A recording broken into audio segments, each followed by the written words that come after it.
Hey everybody, welcome back to the Firefighters Podcast. Today I'm speaking with Zoe Partridge and Matt Adams. Zoe is a paramedic and Matt is a firefighter, and this is part of our couples on the front line. This is a little bit where I want to get as many people who are operating on the front line and are also engaged in some form of relationship with somebody that is also out there kicking ass, taking names, and keeping us all safe and sound. The best way for you to support the podcast is to go on over and check out our partners. We do get a whole bunch of emails in from different partners, and there is actually a lot of thought that goes into who we partner with. Just to be honest, some of them are completely random. So know that the partners we have chosen, we believe can add real value to your life. They are authentic, they align with the podcast. And today we've got two partners supporting this episode. First up is the awesome Willingwood Watches. Willingwood Watches was founded in 2016 by Johnny Garrett. Now, this is a brand with a really inspiring story. They upcycle British firefighter materials to make these beautiful handcrafted watches. This company's all about the detail. For example, they melt down the original 20s British brass firefighting helmet and then make it into limited edition commemorative coins. Each of them is engraved with the iconic firefighter helmet logo and its unique number. They have the aim to be the quintessential British luxury brand, producing watches, wallets, bags, accessories, all from recycled firefighter materials. If you check in the notes of the podcast, you can head over and check out their Triumph collection, their Valiant collection, the Bronze, the Chivalrous. My favorite watch personally is the Valiant collection, but even within that brand, you can go in and get the red watch, the rose, the green, the black, the white, the blue. You can tailor this to the watch that you belong to on your fire station. It's a great gift for retirees. It's a great gift for firefighters for Christmas. Now, the straps are actually made from Tyne and Wear recycled fire hose. Now, this is hose that's actually been used at incidents. So on it, you can see all those little markings. They've got the history literally built into the watch. We are heading into Christmas now, so go on over and take a look at them. It's WilliamWoodWatches.com. They've got so many little variations coming out where you can personalize the watch yourself, get somebody's service number put on it. So go on over to WilliamWoodWatches.com and take a look. Our second partner of the podcast is the incredible HAIX, with my always favorite hashtag, Heroes Wear HAIX. HAIX are an innovative and high-tech manufacturer of safety boots, work boots, and leisure. I probably got the best pair of 4 pairs of HAIX, including the ones I wear for my British firefighter competing. However, my favourite are probably my Desert Eagle Athletics. I think I wear them every single day. And it's not just for the fire service, they operate in the military, the police service, paramedics. And even if you're that sort of person that wants footwear that's never going to give up on you, then jump on over to HAIX.com. There's also something kind of special about this partner in that every single month we give away a pair of HAIX footwear for free. There's no silliness in the small print because that's not our style. So after this episode, be sure to jump over to one of our social media channels where you will see a post where you can get yourself a free pair of HAIX boots. And that's it for today's episode, folks. They are our partners of the podcast. It's the best way to support us, so go into the notes and check them out. So here we go, heading into the episode with Matt and Zoe. There is banter aplenty in this one, and we kind of jump all over the place, but I'm sure there's going to be so many takeaways for you. I think things like this are really important to get an inside look at how difficult it is when you have all of those demands placed on you when you're in that sort of working environment. It's not just about paramedics, it's not about the NHS, it's not about the fire service. People in all aspects of the emergency services can be affected in lots of different ways as part of the career they've chosen. So I know you're going to get some insights into that today. A big thanks for coming back to the Firefighters Podcast. So if you are sitting comfortably, let's buckle up for safety, and I will see you crazy cats on the other side.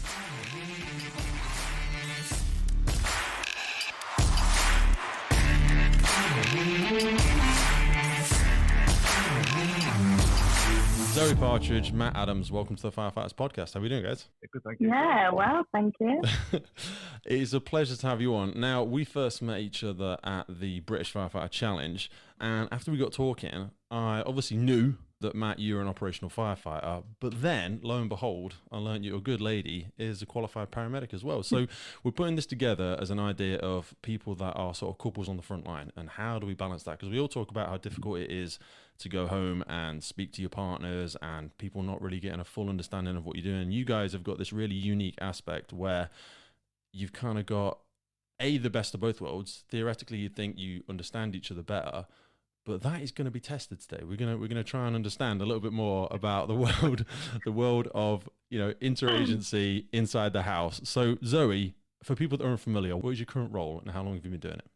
So my current role is paramedic, or technically newly qualified paramedic. So I've been in the game for about a year now. So no parents telling me what to do. I'm left to my own devices. That's it's all right. So yeah, it is. Especially when you turn to try and find someone to tell you what to do and there's no one there. Yeah, and everyone's staring at you and they're like, what do you think, Mrs. Paramedic, Mr. Person? And you're like, oh, shit. Adam, Definitely. This is why I'm loving the COVID mask, because you can hide your expression. you know what? I haven't even considered that. Oh, we don't wear them as half as much as in the fire service. Matt, what is your role and how long have you been doing it? So I'm currently a whole-time firefighter, and I've been doing that for coming up to nearly 5 years now. Not quite as glamorous as Zoe.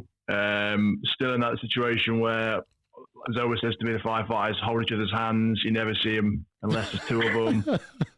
So when Zoe's scared of looking left or right trying to find someone, there's always someone holding my hand. You know what? Either the same. You make a fantastic point there, because I spoke to somebody, I released an episode today actually by a guy called Andy Bibby, his mental health on the front line. They did a massive survey and there was a load of things came out, and it wasn't actually something I wrote down to speak about, but Zoe, talk to us about that, because half the time paramedics are either operating them by themselves or they're on a crew of two. But even then, with the greatest of respect, their driver and or person with them is like an EMT, whereas firefighters, you know, as Matt rightly says, you always have that ability to share the challenge, to share the experience. What's it like when you're the only person there in so many ways, though?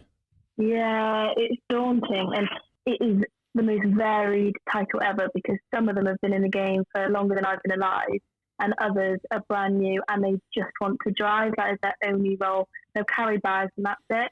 And recently, during COVID, we've had firefighters driving for us as well. Oh, Jesus. So it is, they are scraping the barrel. Depends. As you can tell, though, the response, I bet's improved. The driving through the roof, I bet. Best drivers there is. I mean, they're good at carrying bags. I'll give them that. They're good at carrying bags. It's the mind and the muscle. And to be fair, actually, it's interesting because working with firefighters, they are phenomenal at following orders. Oh, yeah. They are just there. If I need anything, they are there. Yeah. Yeah. They've got, I think, and that's probably a really good thing I'll probably want to ask Matt about as well. In fact, I'll ask now. Matt, we have a bit more of it's like a playing military, but we still fall in for parade. We still do the march. Yeah. And even in a lot of training schools and stuff like that, we tend to still have quite a good aspect of discipline. Do you think that it's as disciplined as it was when you joined 5 years ago? Because I've been in like 13 years now, and I don't think it's necessarily as disciplined as it was. The values are still there, but it's very different. What's your thought? What did you do before this? So I'm only 24. So before I joined the fire service, I was at university. In my last year of university, I joined as an on-call firefighter. With obviously the aspirations of going whole time as and when. And literally in my last year, as I will tell you, because we were together then, I was applying for everywhere and anywhere to become whole time. Always what I wanted to do. I joined in, 2018. Prior to that, I was 2017 as an on-call firefighter. And my course was very much 15 weeks of regimented. We weren't called firefighters. I was Mr. Adams until I passed out. Everything was, at double time, at double pace. Compared to some of the sort of, when you got on station, spoke to older hands, they were sort of said, our course is quite dumbed down compared to previous years. Again, speaking to recruits that came after me on station, I think our course is maybe the last where it was super disciplined. I think a lot of people coming in probably didn't understand or appreciate the sort of history of the fire service and its naval roots and, like you said, that militaristic kind of background. So being shouted at on the drill yard and parading probably didn't sit too well with certain people. When people see the shouting and stuff, I feel like sometimes we throw the baby out with the bathwater because we go, I don't like people shouting at me. And okay, yeah, I get that. No one likes to be shouted at, but when we hear the military aspect and we hear discipline, we have negative connotations because our parents disciplined us, and when we hear discipline, we hear bad. But I always say to people, there's freedom in discipline, because when you become disciplined at something, it takes out lots of noise, it takes out lots of stuff that gets in the way. I mean, if you just, obviously you and I met at the British Fire Challenge, so even like with fitness and stuff like that, I find discipline makes stuff so much easier. If I impose a self-discipline on myself, then I don't have to worry about being tempted to do other things or, letting things slide, because I have that discipline. But when people feel as though it's imposed upon them, there's two things. Why did you have a good relationship with discipline? And also, I wanted to acknowledge the fact you said you went up and down the country and applied for different services, because that, when you talk about your generation, some people think you don't do that anymore. And I'm going to be one of those people, because I'm like, you speak to some people, they're like, I'll apply for this one brigade. If I don't get in, I'm not going to bother. I was driving up and down the country like 10, 12 times applying to get in. And it's great to hear that you were still doing that. But do you agree, probably a closed question, have you found that to be the case with other people, or have you found people getting in now are like, oh, you have applied everywhere? Again, my course intake, 20 of us on that course, and with the greatest of respect, the people on there, I felt as if I was in the minority of people that were dead passionate about the job. Yeah. I mean, previously, obviously, I'd been on call prior to that university, so that made a big difference. My dad was a firefighter as well, so that made a big difference. I sort of, I've got to put it down to the fact that a little bit of his sweat, maybe, in terms of I had a kind of an understanding, and I knew I wanted to do it. People on my course, I mean, there's some people on there that literally said, I seen the advertisement. I heard the pension were good. I heard that you work 2 days and 2 nights and 4 days off. And that, and that were it. That's all it took. And rightly so, we all passed out. They were still good at the job. They're still good at training school. It wasn't if we were sort of carrying dead weight, but it felt to me, again, as something that is sort of my dream and I really wanted that career. It was kind of a bit like, I've really tried for this. Like Zoe came with me. We went to, at one point I was applying for London, and I read all these things. You dragged that poor girl around everywhere with you. She's got shit to do. Zoe, she's got a life. Fair play to her. She's dragged a southerner up north. That's a new part of the story. You could tell a bit later on. But like you said, I literally went everywhere, and I took Zoe to London one day to go to Wimbledon, because Wimbledon had open day, and I read online that at this open day there was going to be like a recruitment sort of session or meet and greet sort of thing. Yeah. So we turn up dead early before it starts, try to find this fire station. Bearing in mind I'm a bit of a country bumpkin, so going around the city probably weren't the easiest thing for me. So we get there, and so I was like, okay, so where's this stand then? And we're looking around, and there's some trucks there, and there's nothing official. And we're there for about an hour, just, having a nosy around, hearing what's going on. And Zoe said, like, do you think you're in the right place? And I was like, I don't think anything's happening here. So what are you going to do? I was like, well, I'm just going to, summon some courage from somewhere and just find the highest ranking person I could see how much is on the shoulder, and just go up and talk to them. And that's what I did. And off the back of that, this lady, again, I think I spoke to like an area manager, which I think in London it's all different. They have like borough commanders and everything else. But the equivalent in sort of old money is an area manager, as I know it. And thought nothing of it. And then a few weeks later, she gave me an email of a station manager, and fair play to the station manager. He, coached me quite a lot, gave me some advice applying to any fire service, not just London. So it was great. It was one of them situations where I really put myself out there, and thankfully it paid off. That's he gave some great advice. I always say shy kids don't get sweets. Do you know what I mean? I always say to my daughter, the biggest thing that I think we don't teach at schools now is A, public speaking, and B, just confidence. Developing that self-confidence is so essential. Now, Zoe, you said you met at university. So I wanted to ask you, do paramedics still require a degree to be a paramedic, Zoe? So when I was doing it, I qualified with a foundation, and it's just recently changed. You now have to have a degree, which is 3 years. Yeah. That's just changed, Do you think that makes it better or worse?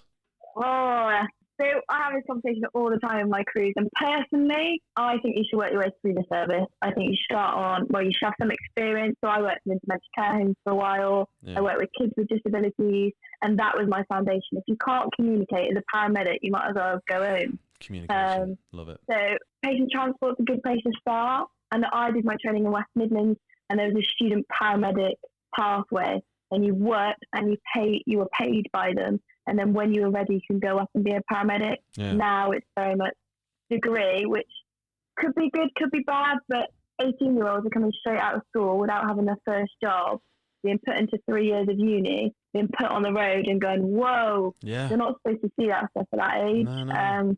And obviously some people aren't emotionally mature enough, but I couldn't have done it at 18. There's no way. Because I think when you said about you work with like EMTs, or I apologise if I get the name wrong, care technicians, sorry.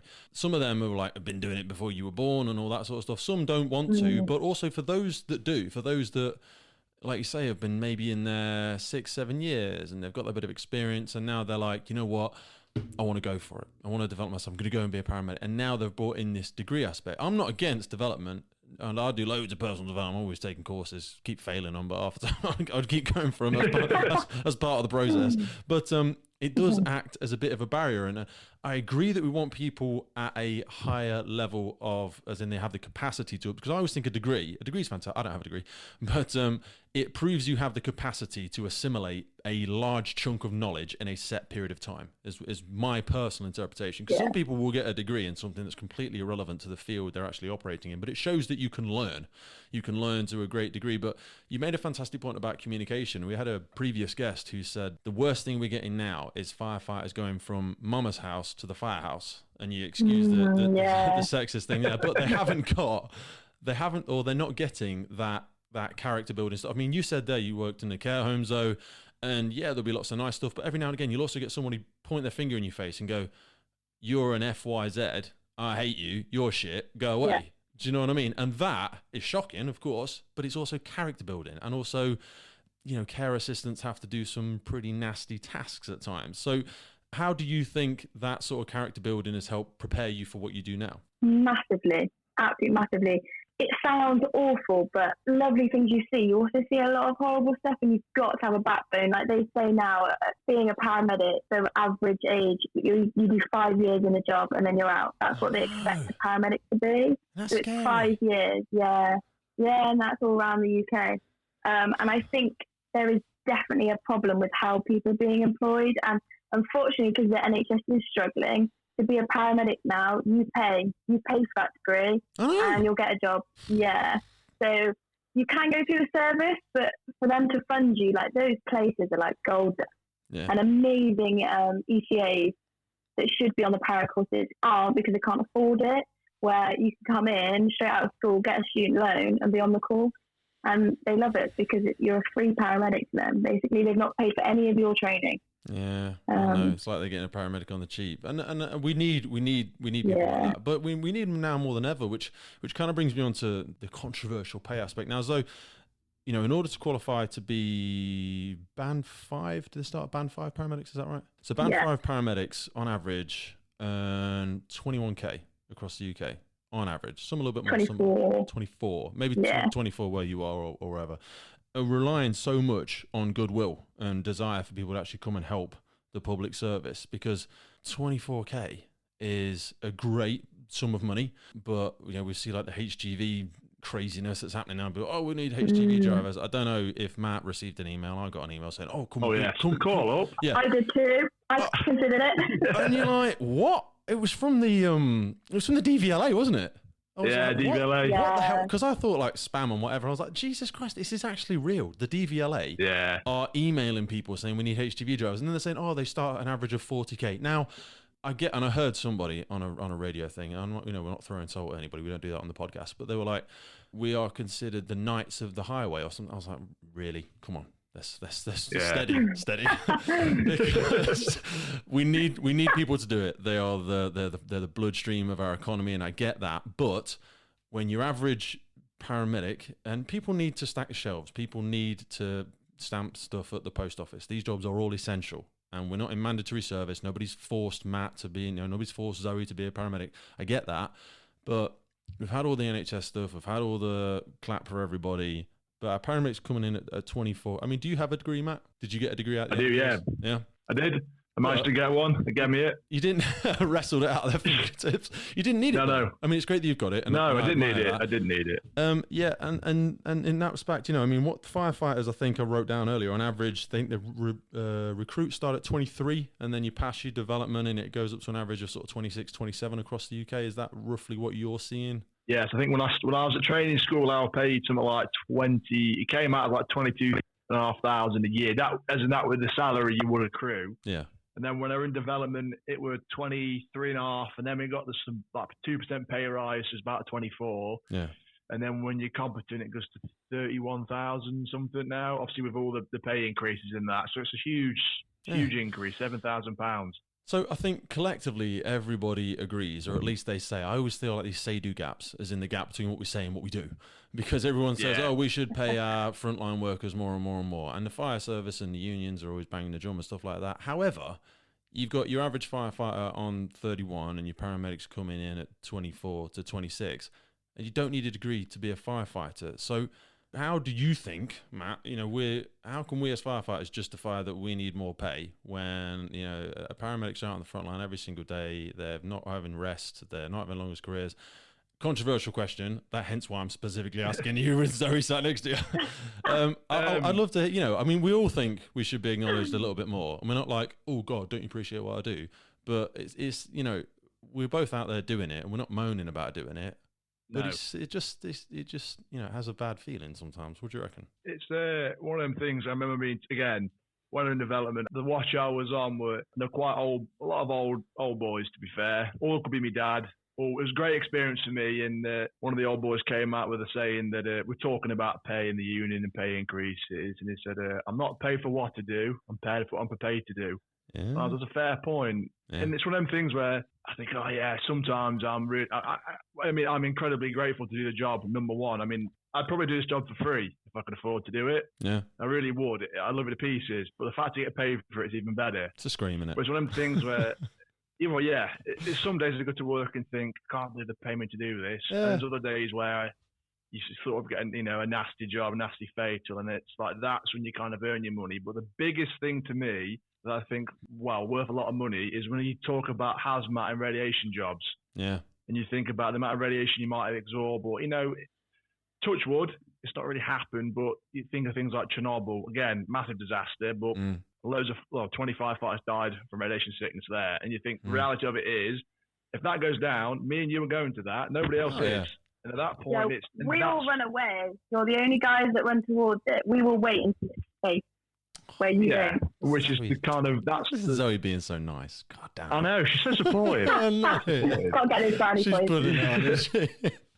Do you know what, But though, that's mate? I agree with you, but also I would raise, only because I've had there's a great friend of mine runs a page called Stoke and Vent, and the carcinogens, mate. So we're going to have the FBU on at some point. Yeah. So that's going to be the bullet, brother. That is the sleeping. Yeah. That is the sleeping silent killer. We're rocking 100%. around with our bloody tunics open, giving it big time hero Yeah. style, and we're going to laugh ourselves into an early grave. And the thing is, it's the sort of thing that is not going to come up for 20 years after you've left, or even 10 years after you've left. And it creeps. it's the creeping death. That's the price we're eventually going to pay. Yeah. Zoe, how did you first meet? Come on. Story one.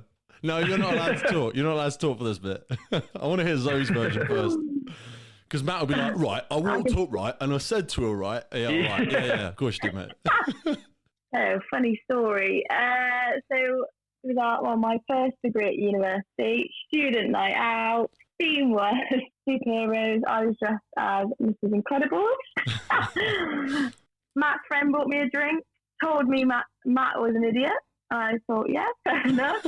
We never saw each other again, did we? And then we kept seeing each other. Friends in, and then I kept seeing him, and I finally let him in. So you met him he wasn't already. How long after you knew him? How many seconds after meeting him did he tell you he was going to be a firefighter? Yeah. do you know I'm going to be a firefighter? Yeah. Do you know who I am? Do you know who I am? He wasn't in the fire service when you first met him, no. No. I'm still playing rugby, trying to be a big shot. Talk to me about the rugby. You don't play anymore? No, I stopped. Why? I started playing as soon as I got my whole-time job. As soon as that contract came through and it was signed, that was it. I was done. I was thinking, I'm that person where I could play 1,000 games and be fine, and have one game where it's like, oh, I need to be fine for this one because I'm going to Mars and I will break my leg horrendously, and that'll be it. So I'm that level of luckiness. So as soon as it was signed, I said to Zoe, like, this is it. Like, I'm done. I'm not risking it. It wasn't like I was going anywhere playing rugby. Do you know what I mean? It was sort of tail end of probably not so successful career, but I thought, this is what I want to do, and I'm happy to hang my boots up and start something fresh. So yeah. Well, now you've started winning medals in the flipping British Firefighter Challenge anyway. And you're young as well, brother. Yeah. You're still young. So, Zoe, what does it feel like waking up every morning next to a real-life superhero? I don't sleep next to a mirror. Do you have to wake up every morning and pinch her and say, Zoe, it's real. I'm really here. Yeah. Congratulations. It's when we both come off a night shift and Matt's had a full night's sleep, and he comes back going, "Oh, I'm knackered. Do not talk to me about being tired." I mean, yeah. To be fair, though, I've been quite busy, so you know that. I've been quite busy. Yeah, true. I'll give you that recently, yeah. Now, it's a commonly held belief that firefighters were created to ensure that police officers also have heroes they can look up to. But how come neither of you chose to go into something like the police? Did you ever think about it, so? Because I think you have to have a degree to police officer now, don't you? Yeah, it's going that way. I got a friend in the police, and to be fair, like, the amount of abuse she gets is just brutal. And I'm 5'3". Like, I'm not going to take on a big bloke that's going to knock me out just by poking me. So I know my talents and I stick to them. I think I like to talk to people rather than stick up for myself. Do you know what though? We had some guests on from the States recently, and they have started teaching self-defense to their EMTs and their paramedics. Is there anything you've ever heard anything about, Zoe? Is there of those discussions? Because it is pretty horrific for anybody that lives on the moon or just as blind to what the NHS and you guys and girls do.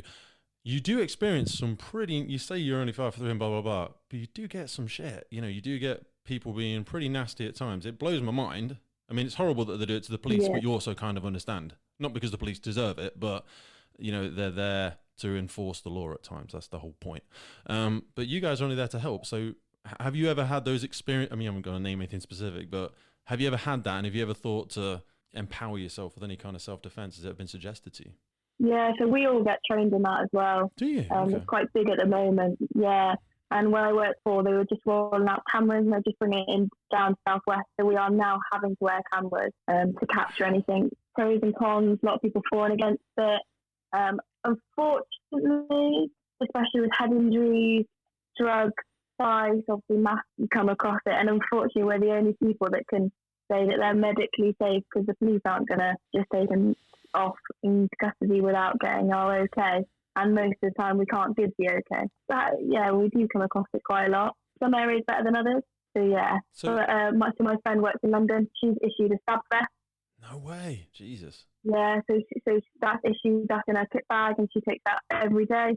Luckily, we've not been issued that yet, but we're getting cameras roll out. I think it's the end of the month or next month to capture all that goes on. So yeah, it does happen. What do you actually get taught in the self-defense? What, like, not like, I'm not going to ask you to stand up and do a move, but demonstrations, please. Demonstrate. No. Is it like create space between you and them, or what sort of stuff do they show you? A lot of it was about if someone grabs you, how to get away from it. Okay. A lot of it is about that. You shouldn't.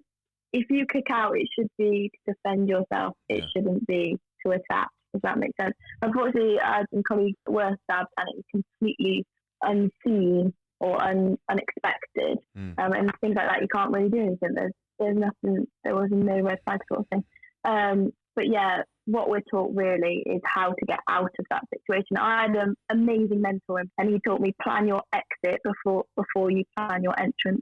And I'll take that till the day I die. Always I'll never forget that. And always put keep the yourself bag between them and an exit. Yeah, that's always the big one I was always taught as well. Yeah, always keep yourself close to the exit. Never let them get between you and the exit. And most people think, like you say, when they hear self-defense, it's about learning to strike this. It's not. It's about getting them off you and create distance and just get away. Do you know what I mean? People say, "Oh, well, that's running away." You're not there to fight anybody. It's about get them off you and create distance. Create distance, get away. Matt, knowing that Zoe is out there doing that, how do you rationalize that in your brain? Because you guys, you're a young couple, deeply in love. You're clearly punching way out of your league. Yeah. Are you ever, do you worry about Zoe? I mean, no. She's fast at best of times, so I think she'll handle herself. I don't think I'm worried about her waking me whilst I'm in bed at work. Okay. No, not at all. No. To be fair, yeah, I do. It's one of them things where, obviously, being in the fire service, you kind of have an understanding, and talking as though, about jobs, you kind of have an understanding of what she goes to, and she definitely deals with some less kind individuals and probably more, evilly motivated individuals sort of in our society. So I'm always aware of that and, wary of what she might, situation she might come across or she might find herself in. And, she's definitely got I know she can look after herself, and I know that most people that she'll work with will want to look after her, and it'll be a good team sort of unity. So I do worry about it, but hopefully, I know she'll be all right. Touch wood. No, absolutely. It's just it's sad and scary that it gets to that kind of point, because society's spectrum has just gotten massive. There always used to be like the rich and the poor, or the people who were educated and not educated. But now the spectrum is massive. There are people that are both socially, economically, financially broken. Like their values, their comprehension of right and wrong, because right and wrong is just an opinion, and some people have just they've been indoctrinated, or they've had it handed down to them. You look at that nature nurture aspect; they've been raised by a family, and then raised by a family, and the detachment from society gets purer and purer and purer as it goes down the generations, and then you come across some people now in their 18s, 25s, whatever, and they're just like you can't even think to hold a connection with that person, because they're just so detached from what you consider to be acceptable behaviour. You can't reason with them as well. Like, it's just sometimes you try and build that rapport, and you think, where are you in your thought process? You want to try and create that connection, don't you? And you just think, what? You can't do it. I know, like, speaking to Zoe, sort of, over the last 2 years of COVID and bits and bobs like that she's definitely encountered some people where it's just, you can't believe what they're saying. They're sort of coming up to Zoe, sort of saying that, you're spreading COVID, where's your mask, while simultaneously being out of the face and probably out in the lash in town, not wearing a mask, socialising with the people. It's just that really, like you said, a really strange divide between, it's not even black and white, do you know what I mean? It's shades of grey now as to what's right, wrong, and indifferent. So, And it almost feels like people are more interested in that than allowing people to do their job sometimes. Yeah, I think the era of sort of social media and getting your camera out. I mean, it's sad that on my training course, there was a whole day sort of dedicated to social media, do's and don'ts. And most of that was kind of avoiding, if you go to an incident and someone whacks out a camera phone, what to say, what not to say, how to address it. And it's kind of, it was an realization, so you think, some people just want to capture things because, it's crazy. It looks like it's from the movies, and you can't really do too much about that. But at the same time, in the back of your mind, there's always someone, what sort of angle is someone trying to take by recording you or taking photos? What they're trying to do. What did they tell you to say if you get questioned by people who know got their cameras out? It's kind of like deny almost. Don't do that. What's happening here? Nothing. It was more, is essentially if there has been a fatality, or if there has been anything of significance, it's essentially like a politician trying to talk around the subject. You know fully well what they're trying to get from you, and you know what question they've asked you, and you're trying your best to sort of go around the garden first and sort of get to a stage where they're going to be bored of you talking, or you say it so fast and walk away that somebody else is going to deal with it. But most of it will just, we're not entirely sure what's happened here. There has been a fire, but we're not entirely sure what's caused it, or, we're not sure. Some people might have been injured, but if someone's died, you're not saying, Frank's dead. He set fire to his toaster and he inhaled the smoke and he died. It's not. Yeah. That was kind of what they said to us. Avoid it as best you can and push it on. Yeah, so ours was very much, sorry, we're dealing with it now, we can't talk. Ours was very like, don't say anything. Don't even entertain it. Yeah. Sorry, we're dealing with it now. Can't talk. Yeah. Or we get loads of people come up to the ambulance, who's inside, what's going on? But patient confidentiality, we cannot tell them anything. No. Yeah. And I think they probably get that more with what you do. With the fire service, well, there's always someone... You can see it. You can see It's a bit hard, isn't it? Yeah. What's that? It's a fire, mate. Yeah, exactly. Just follow the smoke. Yeah, we close the door. Zoe, what made you want to become a paramedic? You say you worked, in the care sector for a while, but what made you want to be a paramedic? Had you always wanted to do it, or where did it come from? No, so I was really late. I'm a bit of an adrenaline junkie. I like the problem solving, but most importantly, I love working with people. Yeah. Absolutely love it, and that I did that from the age of 16 all the way up. My mum owns her own company working with people with disabilities. Wow. We had ambulances out often, saw how they worked. And it was also, to be honest, watching Matt when he come back and goes into this job, he's done this. For my intuition. Dick. Come on now. Yeah, I never thought I was smart enough to be a paramedic. I'm very hands-on rather than academic. But you get to a stage in life, don't you? You think if you want something bad enough, you're going to work for it. And that's exactly what I did. I was completely self-funded. I hated writing, hated essays. But because I was so passionate about it and I loved it, and I knew me studying hard or me doing that extra activity or whatever is going to help save someone, be it my family or whoever's family. Yeah, it was passion. What made you think you weren't smart enough? Because you clearly are. Like you say, you're a great communicator. You seem quite gregarious. Why? What was that? You know, in a lack of belief, lack of self-confidence. Where did that come from? That's just being a female, lack of confidence, isn't it? No. You got to be so book smart. I think, especially now, being a paramedic isn't just about being on a truck. A lot of paramedics can go on and be critical care, heart, a lot of going in and becoming prescribers, working in GP surgeries and things like that. And medical, I never thought I'd be able to do anything like that. Yeah. But really, it's pattern recognition and problem solving, and those are two things that I really enjoy doing. And I think it's a job that it's not like at school you can go do some work experience. It's something that you don't know until you're really in it. Yeah.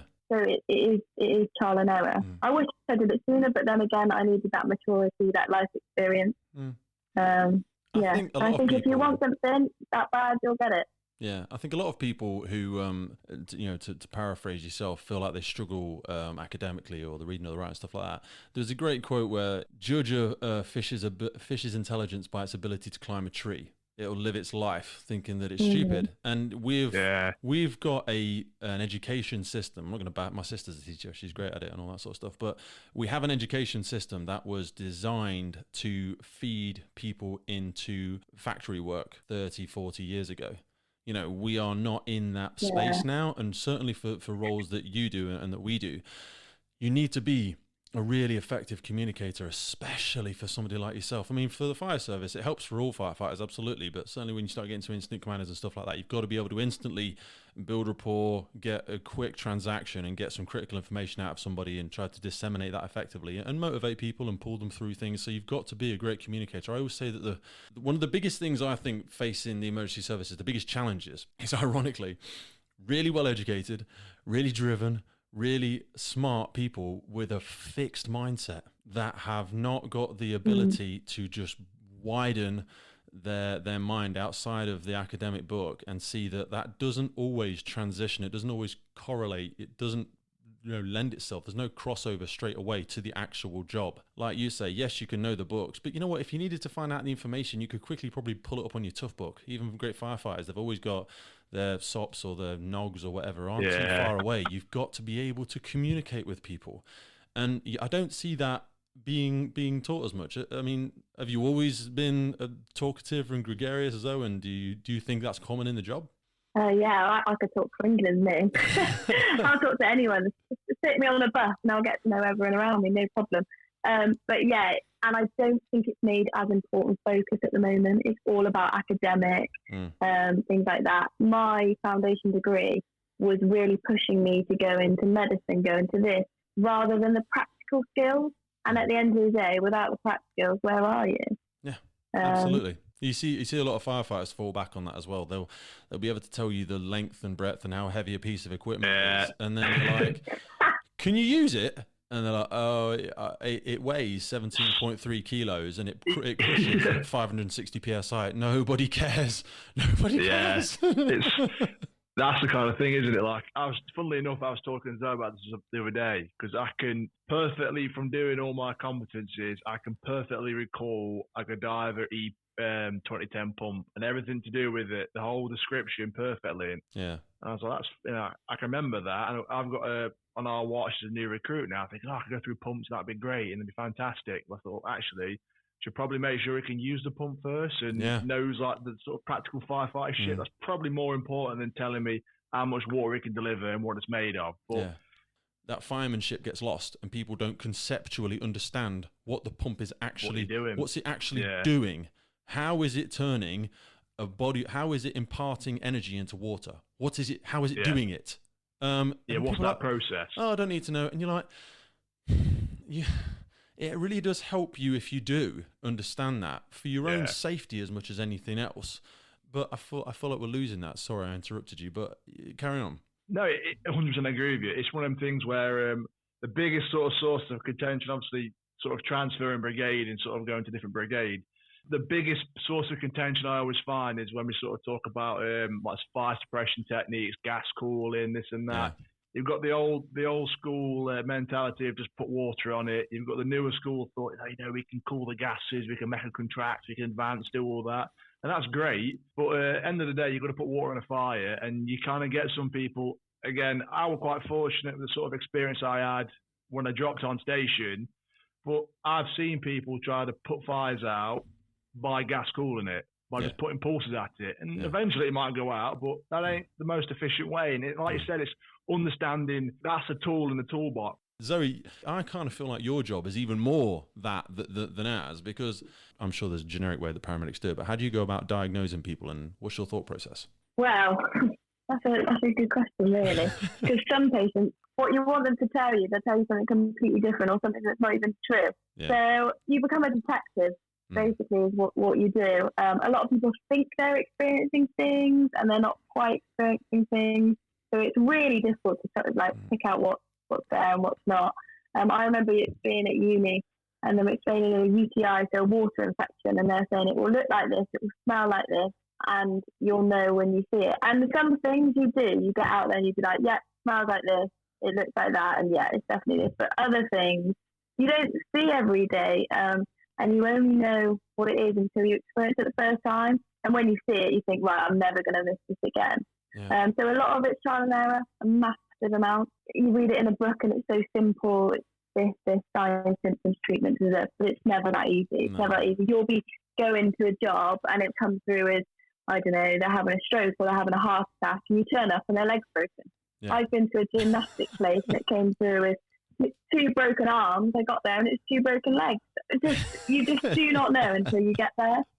Also, do you feel like and sometimes you really do have to people think they're telling you something they think is wrong, and it's kind of like you're arriving somewhere and theoretically they're taking you by the hand and walking you off into the woods with a story about something that has got nothing to do with what you're talking about. Do you know what I mean? They'll start saying, oh yeah, I had something to eat the other day and I never had it before, and then this, and you're actually focusing on something else. You're like, your arm is looking really freaky, or like you've got loads of medication on the side. I'm going to ask you about this medication in a minute because you're going off down a rabbit hole, something completely irrelevant. How do you strike that balance between building rapport, letting them feel listened to, but also in the back of your mind you've still got that problem solving is ticking over? The most frequent one that I'm sure all people in the medical industry will say, they'll ask a patient and they say, oh, have you got any medical conditions? And they'll be like, no, not really. And you're like, okay, brilliant. Go hunting around the house and find about 20 medications. Oh, what are you on this one for then? Oh, well, yeah, actually, I've got a pacemaker, or I've got a wooden leg, and actually I'm missing an eye. And you think, oh, right, so you've just got to keep going, ask them the questions, knowing full well that there's probably more to come out. Yeah. And a lot of people will say, yeah, I take the medication, I do everything right, I'm a perfect patient. Yeah. Turns out that there's stacks of boxes in their bedroom under their pillow. Yeah. So listen, well, we're judgmental, aren't we, paramedics? We've got to judge you within the first few seconds. I know. Matt made a great point earlier about you, and you sort of made the same point about you actually started work during the pandemic. Then you became a paramedic during the pandemic. Yeah. Is that right? How weird is that? So what a sort of weird start to your career. Yeah, massively. So my first year, COVID did not exist. And then my second year is when I was qualified. So I became the COVID cohort. That is what they called me. So, yeah, we were straight on the road, full PPE. And it was challenging because all the protocols that you'd learnt before, they were being changed overnight. We had to be adaptable and quick. I remember waking up and I had to check. We've got a jail car cap, and it was changing every single day to what protocols you should be doing, what's next. And it was fast paced, that's for sure. Policies changing every single day and stuff like that, and not knowing what you're going to do tomorrow. And how do you feel that's affected your development, and what's it like now transitioning back to it? I suppose are things I don't want to say getting easier, because I feel like the NHS are just stripped. They are just on their goddamn knees all the time. Does it feel that way? Are they actively recruiting? You said, like, I mean, if it's only an average of 5-year career, how on earth do you do succession planning for that? You must just permanently have to recruit. It's permanent. There's always jobs. Like, if you want to be a paramedic, there's no doubt that there'll be a job out there waiting for you. Today, tomorrow. Unfortunately, we're at our worst stage of the year, so we've got the winter pressures with COVID on top of it. Well, everything that's like COVID at the moment. So it is just chaos out there. I can't lie, and it is only going to get worse. Yeah. But when the sun comes around, it's good. Yeah. You have to stay positive. Did either of you catch the C-bomb at any point? Did you have to sleep in separate rooms? I mean, not when like Matt was stinking and all that was a whole different conversation. I mean, like, did you guys have to do any of that craziness, or did how did you navigate your way around it? Because I know my brother-in-law, he had to stay in a different house away from his kids and his missus for like 10 days, and it sucks. Yeah. So I was working, and it was a time where COVID was in, but we weren't wearing masks. We weren't wearing aprons, nothing. We were just going to patients' houses. I was quite fortunate, so I caught it and I was unaware. I think the time I caught it, the only symptoms I had was headache and tired, but that's normal when you work in the NHS. And it was the antibody test that came up positive. We were renting up north then, and we didn't seem to have any signs, but so we were fortunate. It was quite funny because Zoe texted me like, I don't feel very well, I've got a bit of headache and this and that. And I was like, nah. Don't worry. In the middle of summer, thinking, no, Zoe, you just, you work in an ambulance, you're working flat out, you're just hot. Yeah. It's just the way it is. Don't worry about it. It'll be fine. And I think it was March, correct? Not summer. It was warm. It was warm. I was wearing shorts and a t-shirt. It was warm. But she sort of texted me, and to be fair, I was like, nah, nothing, not a chance. And I think there's probably 2-3 days where she sort of probably didn't feel the best, but maybe a sore throat in the evening. I was still going to work, still doing everything else. And then, like Zoe said, like 6 months later, antibody test, positive antibodies. And I was like, oh, shit. Maybe I was wrong. There's me, like, tough up the lip. Come on, get back out of there, like.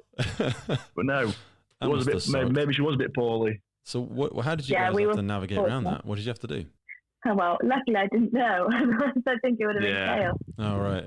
That's good. I think we kind of just, wow. And one of the things where eventually got to stage, we just accept the fact that if we got it, and that was that. I think everybody in the emergency services has had it, to be honest. I've had like a couple of days where I felt rough as hell, and then somewhere I've tried it. I've taken a lateral flow whenever I possibly can, and all that sort of jazz. But I do think, and this is something you hear a few people talk about, and it's not a very popular thing to talk about because it feels kind of elitist. But you guys are both fit and healthy. I do freaking ice baths and stuff every single day.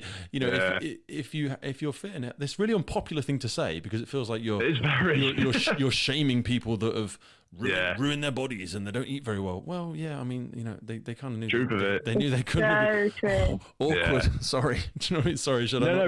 No, but it's true, man. Do you know what I mean? You're like, it is. Now that it's become relevant, where we're like, hey, if you're fit and healthy, you probably stand a better chance. And people are like, that's not a very fair thing to say, is it? Why is it not? You never accidentally ate anything. Exactly. Yeah. Do you know what I mean? You didn't. It's the same with like blood pressure, isn't it? Everyone is on blood pressure tablets. And that is something that you can sort. You don't have to be taking them. That is something you can reverse.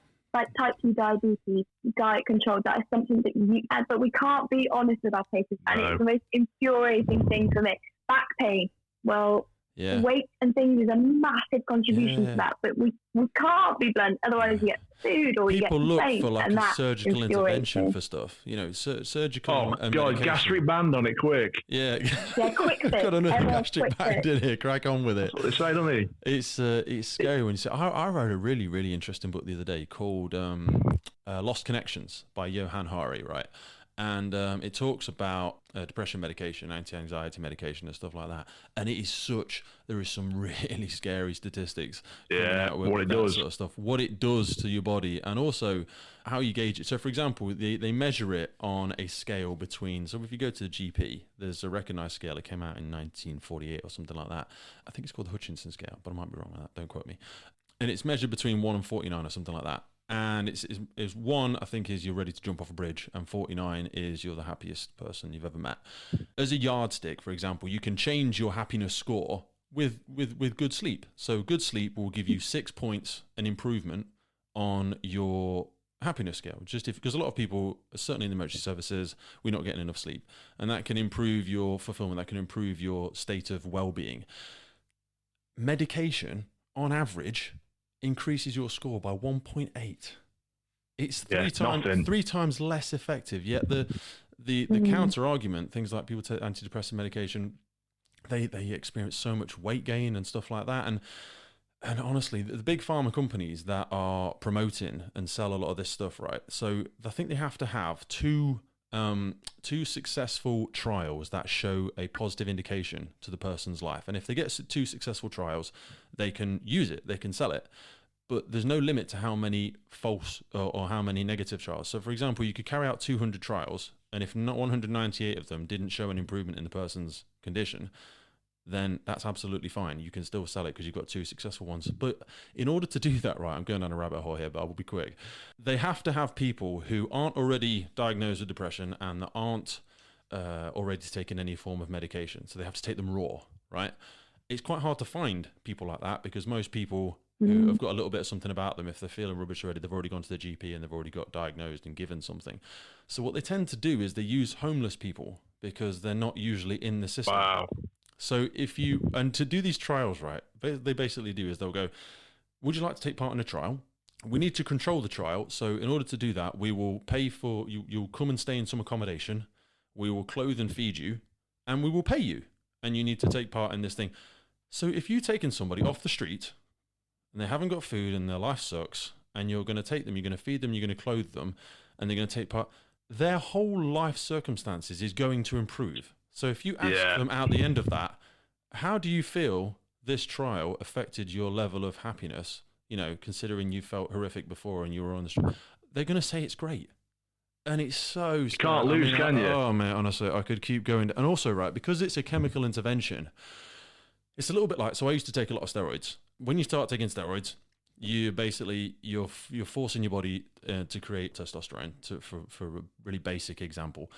If you do it for too long, your own body's natural testosterone switches off. It doesn't create testosterone. That's when you hear the horror stories of erectile dysfunction and people's balls shriveling up and all that sort of stuff. It happens because they take it for too long. You have to come off to let it bounce itself back up. If you take medication that alters your happiness, so that alters your serotonin levels, for example, your own serotonin receptors will stop producing serotonin or whatever the chemical. I forget. And when it becomes less effective, what they do is they'll increase your dose, or they will change you to another medication. But at no point can you come off it, because once your receptors stop producing it themselves, if you stop taking the medication, you will feel extremely depressed. And it's not surprising because it's not going to start creating it again. And also, they never ask, you guys are speaking there about communication and learning what's changed in the person's life and how they found themselves in this circumstance. It used to be a case that a fatality in your life would be an inhibitor to stop people getting depressed, getting medication. So if, for example, God forbid, Matt died today, and Zoe went to the doctors tomorrow and said, I'm horrifically depressed. Yeah. She would be, obviously, I mean, for like an hour and then she'd be all right. Yeah. I wouldn't have to share my food. Yeah. But she could get prescribed medication tomorrow. They wouldn't necessarily go into the depths. Oh, I'm not trying to scar GPs or anything like that, but there's no longer a scale that says, it used to be if you'd experienced a close fatality in the last 3 months, then you're actually going through a natural grieving process. So that's fine. Yeah. What you actually need is a hug and a bit of therapy, maybe, and a bit of counselling, and you can get like 6 free sessions on the NHS. But it's not a case now. So if you experienced a traumatic event in your life, you've separated from a partner, a child has died, or a loved one has died, you can get prescribed medication. And then once you're on it, you never get off it. Yeah, it's a train you can't come off. It's got no stops, has it? Instead of going for that root cause. And like you said, it's talking. It's talking about problems. And I think both me and Zoe are kind of in that generation where we talk about a lot, to be fair. You sort of see some people, or we know people that they've got X, Y, and Z wrong with them. You're like, how? Yeah. We're like 24, 25. How have we got? And some, don't get me wrong, there's some things that you can't, if someone's diabetic, type 1 diabetic, it is what it is. That's just a genetic, you roll the dice, and unfortunately your pancreas doesn't work as it should. That's the way it is. But then you can still adapt your life as well, though. You can still adapt your life. I'm not saying you can reverse it. I don't pretend to be an expert in that. But People that do that and then have a horrific life, the way they eat and the way they live, you're like, what are you doing? Exactly. And that's the thing, is that it's for some people, I think that they want to be diagnosed as something because that's kind of their excuse or their justification. Oh, I'm this way because of X. Exactly. Look. And you don't understand. Look what's happened to me. This is my excuse as to why I can't do this, or I can't be successful, or I can't have a job, or I'm not what I want to be. And don't get me wrong, like, I've been very fortunate in my life, and I think a lot of that is you kind of, you make your own luck, but you can definitely influence your luck and by what you do, 100%. Yeah.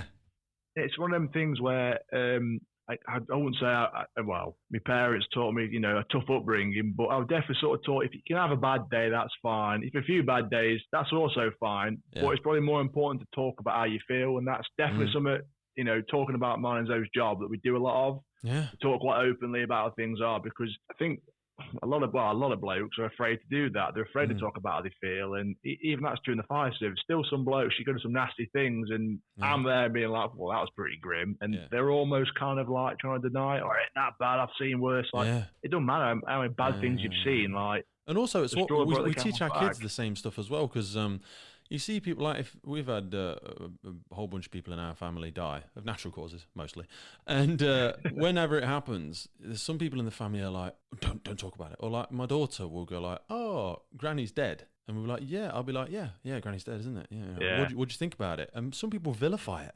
They vilify death, and they're like, "You shouldn't talk about it, like it's a secret." And the problem is, if we teach kids that, we teach them that it's bad to communicate, it's bad to talk. We also like tell them to be quiet all the time, and we tell them, "Oh my God!" I mean, I don't know if you saw my daughter at the British Firefighter Challenge. She was running around talking to everybody. She ended up getting a free pair. She got a free pair of boots. Patches. Yeah, she got a free pair of boots. Hey, all right, because people always say to the kids, they're like, "Don't talk to strangers." Everybody's a stranger. Unless everybody is a friend waiting to be spoken to in my world. Yeah. Do you know what I mean? But when we say don't talk to strangers, don't talk about bad stuff, don't talk about death, be quiet, don't shout, be polite. And I don't want to be polite, of course, but we do that, and then we create a whole bunch of, and then you stack that on top of social media and the phones and how much we're drawn into that. Communication, and it's kind of like why I love the podcast is I want to show people that it's good to talk about stuff and how rich and interesting. I mean, we've met once, and I was so excited to speak to you guys tonight, and I was just like, I can't wait to ask Zoe about this. I can't wait to ask Matt about that, because then I learned so much. Learning about how Zoe became what she did. Oh gosh, she's a care worker before, and the challenges she's faced during COVID. Oh, Matt's dad was a firefighter. These things. If we teach people not to communicate, we don't realize the damage that we're doing. And then you stack on top of COVID. We're like, stay away from everybody. Don't talk to anybody. My daughter's had 2 years of her life from the ages of 7 to 9, like, of that crucial part of development in COVID. And I'm not saying, oh, woe is me.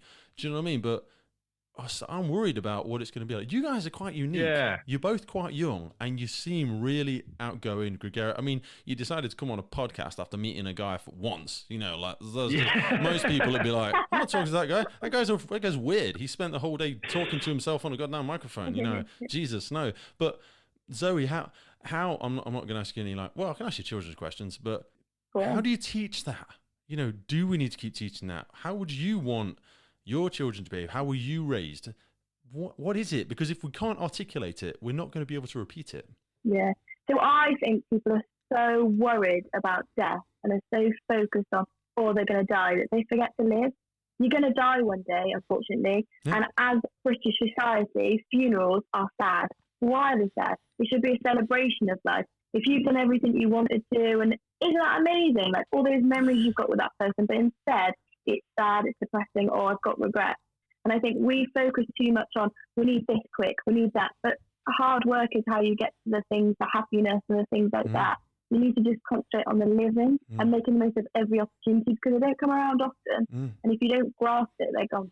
And all those happiness things, they're like comparison as well, because if you don't experience the hard time, there's no light without darkness. If you don't experience the hard times, you won't even know what the good times are like. And I love what you said about funerals as well. I'm so morbid, but I love funerals. And you know what I hate about a funeral, actually? When you have a crap person speaking. When you know something about that person, right? and you're like, oh my God, I can't wait to hear what gets said about Jeff, Janice, Tracy, whoever, Dave, and you're like, and then somebody gets up and they're just like pants. Do you know what I mean? I would rather, don't do it justice. Yeah, I appreciate it's difficult for the families, and I've spoken at a few funerals, but I think it's probably easier if you get somebody that's loosely attached. I mean, the vicars and stuff, I'm not religious remotely, I don't care where you have a funeral, but whoever the person is organising it, if they're not connected to the family, it's usually best sometimes if they do it because they can say really nice stuff. But if you've got a friend or something like that, it's so important to tell that person's story. I think of that as like, I think of the podcast in the same way. These are like time capsules. I can't wait until 5-10 years time when people listen back to Zoe and Matt, or they listen back to whoever and go, wow, that was back when they started their career. And you create that time capsule. And if we don't remember this stuff, it's just lost forever, and it's so sad in that respect. I love what you say about really appreciating it, though, and a lot of that uncomfortably does come through hard work because you just won't appreciate it otherwise. You've got to fail at stuff, you've got to suck, you've got to have someone shake the finger in your face and go, you're shit. Do you know what I mean? Because then you'll know to get better. I think in schools, though, that's lost. You're not taught to fail and to keep trying. You're told to pick the subjects you're good at. You're told to pick the subjects that you're going to do and want to do. But how are you supposed to know at 16 what you want to do? I didn't have a clue. You should be told to go do work experience, go and experience stuff, fail, learn, and get that resilience and keep building. But you're not taught that. There's a great book, right, called the Marshmallow Test, and within it they talk about lots of different things. But there's a thing in there where, and we do this with our kids, reward effort, acknowledge outcome. Most people loosely acknowledge effort and they reward outcome. So, for example, if you did a easy maths test with a bunch of kids, and they did this, so this is the example they give in the book. They had, I don't know how many kids, loads of kids. And half of them, everybody did the same test, half of them, they acknowledged the reward. So they went, you got 10 out of 10. You are really smart. You got all the questions right. You're extremely smart. Well done. Yeah. And then the other kids, they would say, wow, you tried really hard on that. Man, you must have tried as hard as you possibly could because you just kept working at that. I mean, you just kept working and kept working. And they rewarded the effort. Then when they gave them a harder test, on the harder test, the children who were rewarded for effort worked for longer, irrespective of the outcome. And the children, obviously, that were rewarded for the outcome didn't work for twice as long. And then when they gave them another test and allowed them to mark it themselves, you get into this genius complex where you describe somebody as what they believe themselves to be, as in, I am a genius, I get everything right. So when they let the kids mark it themselves, the children that were rewarded for outcome lied more about the results.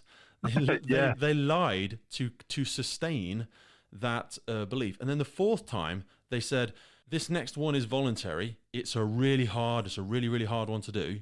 Who would like to do it? And it was something like 80% of the kids that were rewarded for effort chose to do the hard test, and like 70% of the kids that were rewarded for outcome chose not to do it because it would be a threat because they would risk failing.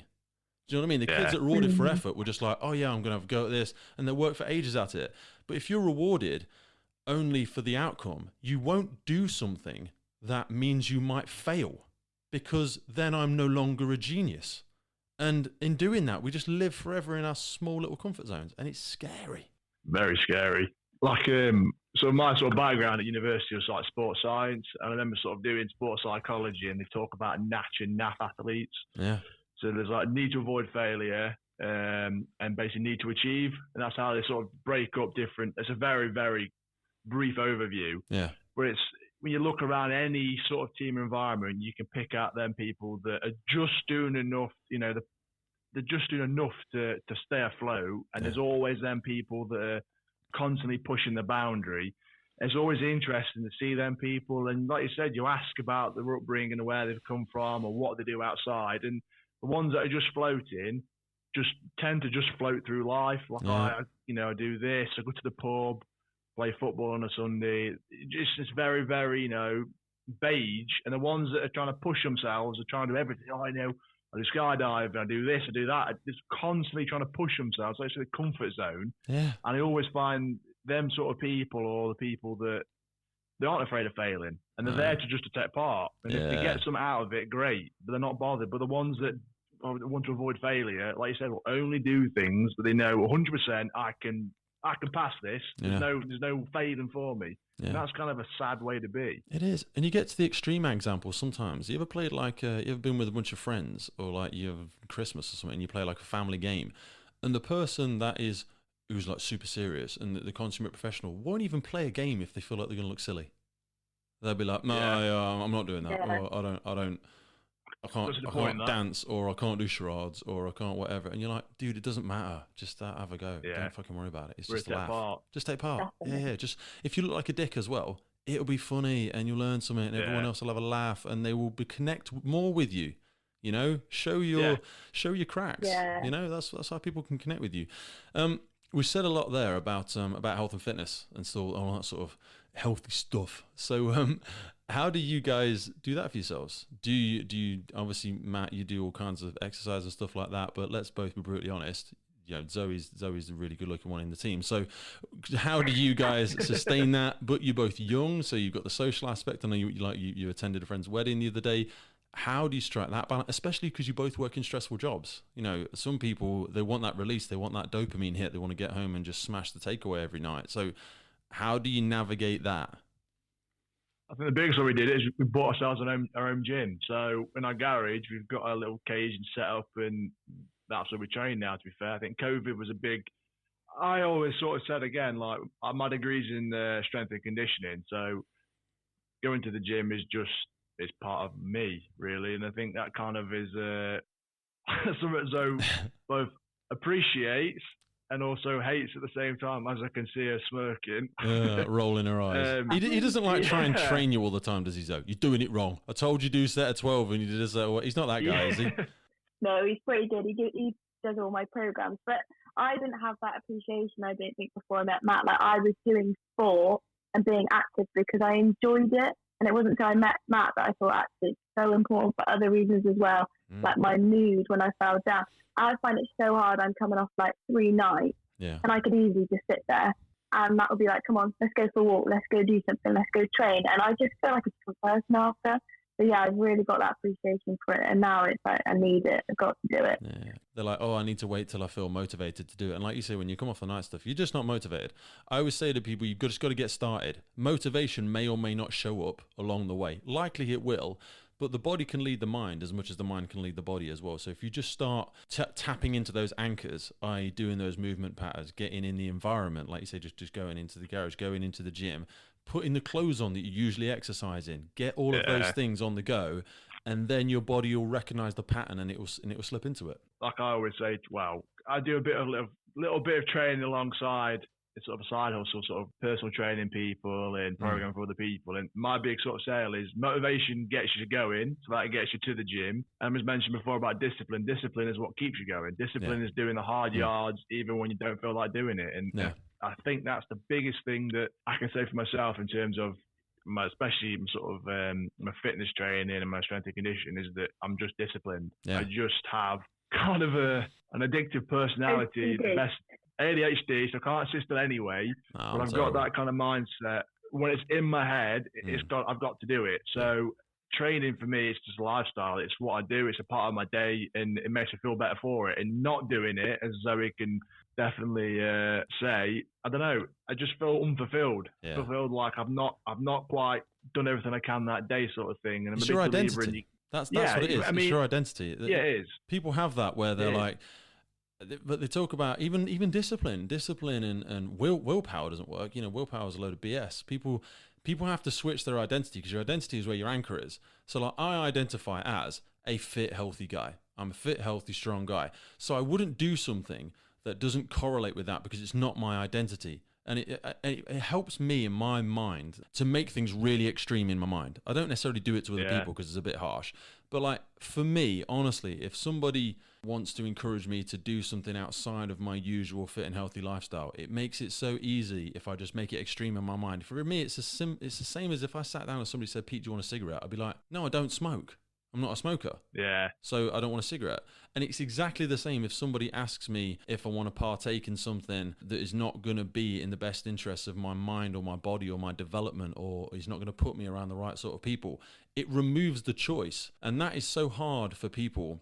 Even when, like Zoe was talking about confidence and stuff like that, if you've got to be so careful with your own identity. If people identify themselves as something, they will always gravitate back to it. So for example, if somebody believes they're a fat person, then they will think, I'm a fat person that's trying to get fit. You know what? You weren't born unhealthy. You weren't born Yeah. scared. You weren't born with low confidence or anything like that. So you can say, I'm a fit, healthy, active, gregarious, interesting, smart, intelligent, driven person who has just lost their way. But my anchor is I am a fit, healthy, strong person. You know, that's everything else I've learned, and I can just relearn it. But you're going to have to fracture that aspect that you've brought up with, because you eventually get to like 20, 25, 30, and your mind and your beliefs and stuff like that have started to form quite strong. It's like concrete, but you've not had the right ingredients. You made concrete and you've accidentally made it with a sponge, 17 donuts, some negative beliefs, and some toxic input from your environment, from the people you were brought up around. You're going to have to break it. It's hard to remold concrete when it's made. You're going to have to break it. People always say, I want to break out, I want to break through. You've got to break. You're going to have to break something. And it's usually those beliefs that you're going to have to shatter. You can't. They're so imprisoning. I struggle with it, you know, and like you say, having that addictive personality, I just can't let go. No, it's one of the things. Sometimes I work with people that say, "Oh, you know, I was never that sporty kid in school. I was never that good at PE." I'm like, great, irrelevant of that. I'm not going to make you go and play volleyball or golf. You're going to go run. You're going to go lift some weights. And it's that kind of. Someone said to me, once you've run out of excuses, you realise it's time to grow up and sort of. Let go of, like you said, you know, that sort of negative environment you might have grown up in, or the boxes people put you in. Yeah. Because, you know, talking about school and what you go through, like, I mean, Zoe can testify this as well. Me and Zoe spoke about, you know, when we're growing up and this and that. And Zoe was always kind of put in the box as like creative person, which is probably, again, I'm speaking on Zoe's behalf, why she probably thought that she wasn't smart to be a paramedic, but Zoe is one of the most dedicated people I've ever met. Do you know what I mean? Like, she applies to herself 10 times more than me at all, and is by far much smarter than me. Yeah. Like, without a second of a doubt. That was Zoe's box. Zoe's was the creative one that was massive into dancing, a phenomenal dancer, great. You know, that was her thing. And for me, my box was sport. I was a big lad. I could lift weights. I ran. So that was my box. And that was what I was good at. And I was all right at science. So that kind of fit my mold. But, you know, if I hadn't sort of, we spoke before, like you pick your GCSE so early on, that is putting you in that box. Yeah. And it's just like, now I'm a grown up. You can realise that you can break them boxes. Now I'm considered a grown up. You kind of realise that you can break them boxes. Them boxes, you know, they were temporary things that people used to sort of create a social hierarchy, and that doesn't exist anymore. You're an adult. You can be whoever you want to be. And I think, like I said, when you sort of grow up, you realise, you know, it's time to grow up. Yeah, that's not there anymore, and you can, you know, re-engineer and reinvent yourself, and there's nothing stopping people from doing that, apart from probably their own sort of preconceived conceptions of who they are and how they should be. And I think it's just that confidence again to just go, fuck it, I'm going to be something new. Yeah. And if people don't like it, they don't like it, and you can spend a long time feeling sorry for yourself and making excuses, but it comes a time when you've just got to break, like you said, break through the mold, break through that shadow of who you are, and be you want to be. How do you strike that balance, Zoe? How do you, because you're still, obviously, you're new in your career now, you're still doing loads of different aspects of personal development. What's your thoughts on those beliefs? Is there anything you've had to struggle with, or what do you see when you hear, you know, Matt speaking like that? Is it just me and him high-fiving each other in bravado, or is there any truth in the waffle that we speak? Yeah, maybe it's just waffle. No, not at all. I've struggled in my life to get the balance right. I really have, and I'm still learning. So every day I'm learning. We always say, me and Matt, the glue of our relationship and the glue of our life is the Google Calendar. Yeah, we put everything on that calendar, and it's silly things like training, whatever. Like, we live such a hectic life, and I'd love to do more CPD, and I really want to keep climbing. And some weeks I get it right, and some weeks I don't. And it's just to keep going and keep supporting each other, I think, is massive. Because when you're doubting yourself, it's always nice to have someone back in your corner. Yeah. But yeah, it is. We live off our calendar, don't we? Yeah, it's kind of the crux of. I say we. I think Zoe inputs most of it, and I'm sort of told, like, look at the calendar. Just mate, look. See what's on it. I'm more like Zoe than like you in that respect. Honestly, I mean, my wife is really good. But she has a better memory than me as well. Maybe you have a better memory than Zoe. I don't know. But for me, I always feel like my secret superpower is being present. So I am always trying to be present with people, and the way I do that is by not having stuff in my head. So I make lots of lists, and everything is in the calendar. So when people say, "Oh, when are you next at work?" I'm like, I don't know. Next week at some point. I'll have a look. I don't know until the night before, and I'm like, oh, better get my bag ready for tomorrow.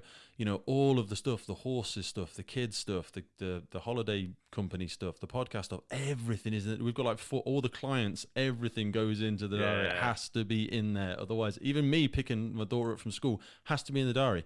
And it's not. People think, oh well, if you cared enough, you'd be there. It's not like that. It really is. I'm not saying it's like a mental condition. I'm not looking for a badge, but I know I get so excited. I'm like a kid. I'm so excited and passionate when I'm speaking with people. When I'm in a moment, that time will get away from me. But I'd rather be like that, because the cost of not being like that is just detachment. It's just you're never really there. You know, you're not present. You're somewhere else. You know, and you become a machine almost. Yeah, we know what it's like when we're around people like that, and you're just like, be here with me, or just leave, you know, one or the other.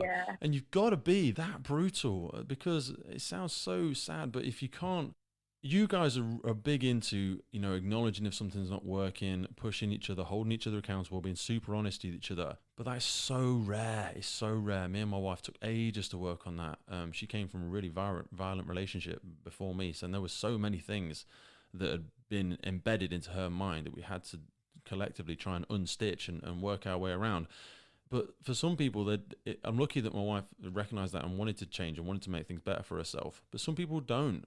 It's scary. And if you can't change the people you're around, if you can't help them change, if you can't change the people, then you have to change the people you're around. They can either come with you on this own journey of self-discovery, because people grow at different levels. And if someone's going through a growth surge, mentally, physically, personal development, whatever it may be, if the other person's not, it's like an elastic band. It can stretch so far. And if that person's growing and going, the other person will either try and hold the other one back, or the band will snap. If you're not both challenging yourselves and encouraging each other to have your own adventures and stuff like that. I always say I want to be, I'm front row for my wife, cheering her on. I don't just want a cheerleader in my life supporting me. It's wonderful to be supported, but I want to support you as well. You know, I see so much in you two as well, where, you know, I mean, Matt, hearing you talk about Zoe then, it just, you know, I felt all from gooey inside. You know what I mean? You're so proud of what she does, and she recognizes you, and you're her hero, and you're a champion, all that sort of stuff. People will hear this. People may have tuned in. It's tuned out. Some people, you know, because they'll be like, oh, and often it's because too much. It feels like it's too much, or secretly, a little bit like when you see somebody going for it. What actually happens is that person is accidentally shining a massive light on what you don't have. Like when Zoe says, oh, you know, I'm going to go for it. I'm finally going to go for it. I'm going to go and try and become a paramedic. And there'll be people working in the care sector with her, no doubt. You know, I'm speaking in the third person. Sorry. No doubt been people in the care sector with you who probably wanted to do the same thing, but they never thought they could, or they had that same thing of, I don't believe in myself. And then when you start going for it, some people will try and hold you back. Some people will support you. But for some people, your sheer presence makes them feel uncomfortable because you're going for it. How has that ever cost you anything, Zoe? Have you ever had to have those conversations, or be around people who just, you thought they were with you, or you thought they supported you, or you thought they were your friend, and they just, as soon as you started going for it, they just seemed to do nothing but throw stones? Yeah, massively. Although, like, I'm Matt's biggest supporter, without question. We've been together for 5 years, and we didn't get it right at the start of our relationship. It was very much, we were that elastic band, and we weren't supporting each other. And it got to a stage where, if you're with someone and they're not making you a better person, then it sounds bad, but what are they adding to your life? And we weren't at one stage, and it took us like a massive turn, didn't it? And it thought, hang on, we've got to work this out. And I wouldn't change it now for the world, because I'm a better person without question for it. But we were that elastic band, pinging each other every day. It was a nightmare. And now it's actually like, well, we bring each other up, and that's what's so important, I think. It is so important, and you should never lose sight of that, because that is so crucial. And you've almost got to constantly recalibrate to make sure that you're there for each other and you're giving each other the right sort of attention. Right, couples questions. Who eats the healthiest? Oh, Matt. Yeah. Oh, no! Yeah, Matt, I don't know. Matt, and I'm sure you won't mind me saying, But Matt is a fat kid. Like, if he did not train the amount, he would be a beast. But he'll have a donut and then he'll be straight on the treadmill doing or a WOD or whatever. Yeah. But really, if he wasn't working out, he'd be a beast. Yeah, I mean, at heart, like, for example, the wedding we went to 2 days ago, I was quite fortunate the people I was sat with weren't big eaters, and I am. So it was great. I mean, it was great until I think I had, like, a lot of starter, like 3 mains and like 3 puddings, and I were... It was a conveyor belt, wasn't it? It was great. It was great. And it reached a point... Leave me alone, I'm bulking. Yeah. I mean, I can't make that excuse. I literally looked at Zoe and she was like, just have it. I'm like, no, I can't. She's like, no, just have it. Like, no, I physically can't. Like, I've ate way too much. Like, my stomach's killing. We're still drinking, like, alcohol. I'm thinking the gas is going to go up. Like, it weren't pleasant. But I can't see food get thrown away. I don't know if it was growing up in my childhood or what. But no. I couldn't let it go. I was gonna. You have got you got a slice of pizza on your collar, mate. I didn't want to mention it earlier, but I was just throwing there now. I didn't know if it was a shirt at first. Who is the most driven? Oh, I've got to answer this. I say Matt. I have good days and bad days, but you are almost OCD. I've always envied that. Okay. Yeah. That's the thing. I don't know. I'd say Zoe, though. So maybe that's a nice thing. That is a beautiful thing. Who do you think's the most social? Again, I think we're... No, come on, stop earning your brownie points. You could talk, bring them. Yeah, I don't know. It's one of them things where, obviously me and Zoe were like, before we've moved and sort of bought a home in Gloucestershire, which is obviously where me and Zoe met, and Zoe's a Cheltenham lady originally, and I'm from sort of South Derbyshire, Northwest Leicestershire. So we moved to South Derbyshire when I was working in Derbyshire, and obviously I think I finished university on the 7th of like June. Me and Zoe went away for 6 days, and I started my whole-time course the 40th of June 2018. So I didn't have that sort of uni transition. What a lot of people did was sort of saying goodbye to people, and a lot of my mates, again, were from like Wales or London. So all of a sudden, I weren't seeing them anymore. I was at 3 months of training school, so I got used to just messaging people. And in general, like the lads sort of, went to college with and stuff. A lot of them went to university in Sheffield or Leeds or in London. So I didn't really see them for the 3 years that were away unless we came home. And, that gets harder and harder. So it sort of becomes a stage where I keep in touch with people by messaging. If I can't see them, message them and call them. And you're very good on your phone where I'll get a text and it will take me about 10 days to reply. I appreciate it there, but me and my phone, I could do without it. But in all honesty, you're really good with it, aren't you? Yeah, I guess, I don't know. I feel as if there's some people in your life, there's people that, not agitators, that's the right word for it, but I like to check in with people. I like to think that I try to sort of allow people to offload and just make sure my mates are doing all right, because I'm kind of fortunate. I've got Zoe and we've got each other and we can offload. But I've got some mates that aren't relationships, and they work long hours or they work offshore, and it's difficult things. It's just giving them the chance, I guess, to have someone, not like a girlfriend, but someone they can offload to. Mates, you know what I mean? We could talk about things, and that's the big. Like I said before, like that's quite a thing that I sort of openly say, that I'm an open person. I'm happy to talk about anything. Like there's problems shared, the problems halved, and that's kind of my persona. And especially going into the fire service and being on a watch, and going to some of the nasty things that we go to, it kind of reinforces that to me, that people have lots of different problems, and I just want to make sure that they know they're not alone. That's the thing. There's always someone to talk to, and there's always I'm always prepared to listen. It's horrible to think of somebody suffering in silence. Yeah, and that's the worst thing. Like I had some mates that I was close to uni with, and they sort of after I mean, people talk about like the uni blues and stuff, that they sort of leave university, and again, me and sort of Zoe were quite fortunate that we had things to go on to, or we had goals to go on to. No, it's not fortunate. It is fortunate, but I'm going to challenge you there, because that was a choice. You had, but you both chose that. I'm not vilifying the people that didn't, but no, the stuff's not going to land on your lap. No, I agree with you, and it's fortune favours the bold and all that. But some people, probably don't get the result they want from the degree, or they've left things unchecked, and I think it can be quite hard. All of a sudden, you've gone from living where I live, you've got mates that are 5 minutes away. You go to the pub, you go to wherever, and you've got people around you. You're playing rugby with lads twice a week. There's a big social aspect to university, and all of a sudden, a lot of people that they move back home, or or people that stayed in, their mates moved back home, got jobs. All of a sudden, they left there thinking, well, fuck, it's just me. Yeah. And what have I got? What have I got to show? And I think that's hard. That's hard for a lot of people, and it's a lot of mates have sort of said to me, I've been struggling, and I didn't want to say they were depressed, because they probably weren't, but I could definitely tell they were themselves, and it's. I always trying say to help people people that help themselves. You've got to have a plan. I mean, I'm not one of these. Oh, where do you see yourself in 10 years? I don't fucking know. I don't know what I'll be doing in 10 years. But you've got to be, even if your plan is just the next week, you've got to have a plan for yourself. You can't just keep feeling like, oh, well, I'm just going to keep chilling with my mates, and these are my girls, or these are my boys, and you've got to make a plan. I always say, if you don't make a plan, you'll fit in somebody else's plan. Do you know what I mean? That's horrible, but it's true. Nothing. That is what they've got planned. Not because they don't love you, not because they're bad people.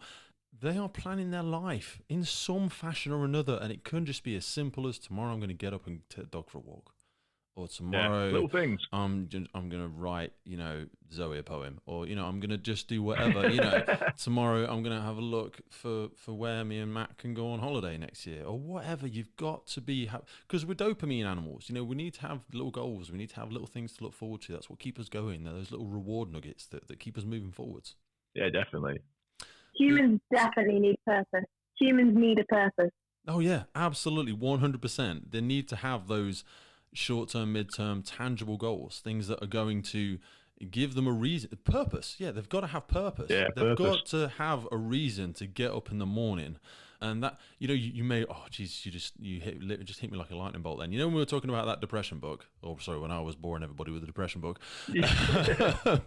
So, right, the one place, and I forget the country, but there's a few places in the world that they weren't successful, that these pharmaceutical companies weren't able to sell their products. And one example was a place where they have a lot of rice patties and stuff like that. People don't know where it is. I can't remember where it is. And there was a gentleman there, they said they went there and said, oh, these products, they help people stop being depressed. And they were like, oh, we've got something for that already. We don't need any. And they were like, what's your process? So this guy had had his leg blown off by a mine that had just been left over from wars in the area or whatever. And he had loads and loads of fields that he used to tend, and he could no longer tend them because he blew his leg off. And he got really depressed. And their solution, their antidepressant thing, they gave him a cow. And that was the solution to his antidepressant. And I was like, okay, what the hell does that mean? How the hell does that work? Well, the reason he was depressed is he couldn't do the thing that his job. He couldn't do his passion. He couldn't do his purpose anymore. So we thought, what could he do with his blown off leg? He could be a dairy farmer. He could sit and milk his cows, and he could have his people herd his cattle and stuff like that. And he sold his land and swapped it in for grazing land, and he got a bunch of cows. And it gave him purpose again. It gave him a structure. It gave him a reason to exist in the community. And he wasn't depressed anymore. He didn't require medication. He required a purpose. And that was, we forget that. When we speak to people that are struggling, what are you focused on, mate? What are you looking forward to? What are you excited about? What did you do yesterday? What are you doing tomorrow? What are you looking forward to? They haven't got to say, oh, I'm looking forward to curing cancer tomorrow. It hasn't got to be big. Said, oh, well, things. I've been looking at this, somebody bought me a flipping lampshade 3 weeks ago and I've still not put it up. Okay, why don't you put it up tomorrow? Send me a photo of it. Let me know how it goes. What colour is it? Why do you want to put it up? What's interesting about it? Who gave it to you? It hasn't got to be life-shattering stuff. For them, it's relative. You've got to have small goals to look forward to. Who's the tidiest? Wow. Yeah, Zoe has what I call a floor job, which has been there since uni. Floor drope. Yeah, to be fair, Zoe is our little tidier. So I'd say Zoe's, if you break it down into sort of percentage of work done, Zoe does all the big yards, but I'm the guy that goes around, polishing things, making sure, doing my little, making it look like I've not been there. In reality, it's a complete, a complete mess, but at least I've cleaned the kitchen. There's nothing left in the living room, but at least you can see the kitchen, that's clean. Matt tidies around objects. It doesn't count as tidying. You've got to do the whole job. Oh, half a job, Matt. That's what I'm calling it. Half for when I next see you. So personal development. Are there any books, any resources, anything when you were going through your studies and stuff? So, is there anything for people that want to become a paramedic? Was there anything you thought you looked at, or a documentary you watched, or anything that you thought was useful? Yeah, so I hated reading, if I'm honest with you. I was much more practical. So podcast, research room, I lived off that. Amazing. Trauma care, CPD. So it's a lot of sessions that you can actually attend to. You can be a student, whatever. And you go along, just chuck yourself into scenario. And it's the best confidence boost. You get hands-on and you learn from the best. Yeah. So for me, it's turning up those CP events. Yeah, you can read the book, brilliant. And if that's how you learn, spot on. But for me, it was getting involved in those CPDs because it really pushed me out of my comfort zone. And whenever I was driving, I'd put on a podcast. Spotify, there's loads, but Research Room is phenomenal. I know. Yeah, Spotify, really good. audiobook. I'm an audiobook fiend. I just like Yeah. pour it into my ears non-stop, because whether you think you're listening or you're not, subliminally, it's always going in. And you just learn so much. Honestly, it just accelerates that personal development. And yeah, I'm a kinesthetic learner as well. I have to do it in person. I have to engage with people. It brings the content alive to me, whether it's their voice or them themselves. I've always struggled reading books. I think I'd have really struggled if I did that. Matt, same question for you. Again, podcast, to be fair. I'm the same. I'm kind of a visual learner. I like to see things. So a lot of the stuff I sort of watch, to be fair, is like, sounds pretty sad, but Blues and Twos series from the 90s. I mean, I watched no end of the fire service ones just to kind of, I don't know, you see people doing the job. It's kind of like it's experience. You're watching other people do things and seeing how things come across. I watch a lot of the sort of American, the FDNY, like documentaries like Still Riding, all them sort of things. Not so much because of the job, but it's kind of like the values they instill. And I mean, they talk a lot about the brotherhood and what that means. And I'm not saying I'm envious of it, but I feel as if a large part of their job, or what they talk about, it sounds a bit corny, but when you hear people talk, sort of podcasts I listen to, you hear sort of people talk, and they're all take the job very seriously. They've got a lot of pride in the job. Yeah. And I feel as if sometimes that's lacking in some services that I've worked in, and some people kind of forget the ways maybe. And I'm kind of envious of how they create the persona around themselves and sort of, I guess, the community. That's why we need to do it. That's what honestly, mate, you've literally just articulated the podcast. Because for me, we've got to recognize and acknowledge each other, because what gets recognized and rewarded with that acknowledgement is going to get repeated, and we create that identity for ourselves. And there's something about this Western world, where, I mean, we don't celebrate each other. In America and places like that, they'll high five each other. Oh yeah, goddamn, you got a promotion, well done. Whereas over here, like, if you said, if Zoe went to her friends, and Zoe's friends might be great, but some people are like, oh, I've just got a promotion, or I just did this, or I just had a great rescue, or I just did whatever. People would be like, oh, I'll get you. Do you know what I mean? Yeah. Mate, you think you need to recheck your ego. Yeah. No one's. And we're like, what the hell? Why? Why can't you just go, yeah, Jesus Christ, so that's amazing. Wow, Matt, that's awesome. Jesus, dude, that's incredible. Why? And that's what we need to do more of. It is. It's like almost a British thing that you get things done, but you don't say anything about it. You don't ask for any praise because people, you're doing your job. That's dead. We're killing that. We're killing that. One podcast at a time. Rightly so. We've got to recognise each other, celebrate each other. Police, military, ambulance, NHS, fire service. God damn it. People want to cheer for us. They do. Not us, not, oh yeah, let's cheer for Zoe, let's cheer for Matt. They want to cheer for the people that are trying to make a difference in the community. They want to. Yeah, massively. But we need to show them what we do. We need to talk about it. That's the big thing, is that you get your documentaries about the police, the ambulance service. I mean, the fire service, I know like West Mids did Into the Fire, and I think it's West Yorkshire did their own version, but not that many people know about the British Fire Service. We don't open the doors up. And I don't know what it is. Maybe it's a political thing. Maybe it's what. Maybe they're worried that they're scared. Well, yeah, they're going to do themselves out of a job. We're like, oh no, we're professionals, so we don't do that. You know what? You're going to do yourselves into obscurity. You are going to do yourself into irrelevance if you don't open the doors and let people in and show them what you do. 100%. And it's like when people sort of say about like community engagement and stuff. The fire service is all. That is our. They keep saying that's our 90% thing is community engagement, prevention activities. Well, I mean, COVID, or being COVID aside, well, then let's get people inside. Let's show them what we do. Yeah. Because like Zoe always calls me water fairy, or paramedics call us water fairies. Yeah. And they're always saying, oh, them fire engines are always clean. They would never go anywhere. But every time that truck goes out, we wash it and polish it, because that's the history of the service. Polishing ladders, polishing any part of a truck that can be bulled up. That's the history. That's the tradition. Yeah. People don't realise that. People do not realise the tradition behind the fire service and where it's come from and where it is now. Because, like you said, no one talks about it. Unless you're interested and you go looking for it yourself. Yeah, but you can make it interesting. You don't 100%, you don't have to be boring and technical and tell everybody that sort of stuff. That's where we go wrong. We record a thing and then we're talking about stuff nobody cares about. Do you know what I mean?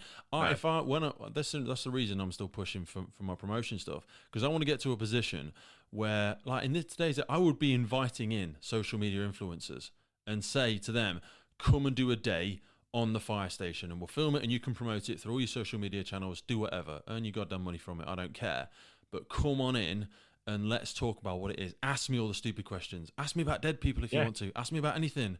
Yeah, put the fire kit on, do the thing, you know. But we're scared of it in ways, and we just are missing it. I actually feel like, you know, Zoe's team, you know, I think paramedics actually do it far better than us. I think they've had some fantastic exposure, 100%, in the way that they do it, and they almost, because they don't care less and they're not less professional, but they're so much more open. Yeah, you're right. So I see it from the other side. So obviously dating a paramedic, dating a firefighter. She's dating a paramedic as well. A lot of people, Jesus, she let that slip, didn't she? That must be Trevor. That's Trevor.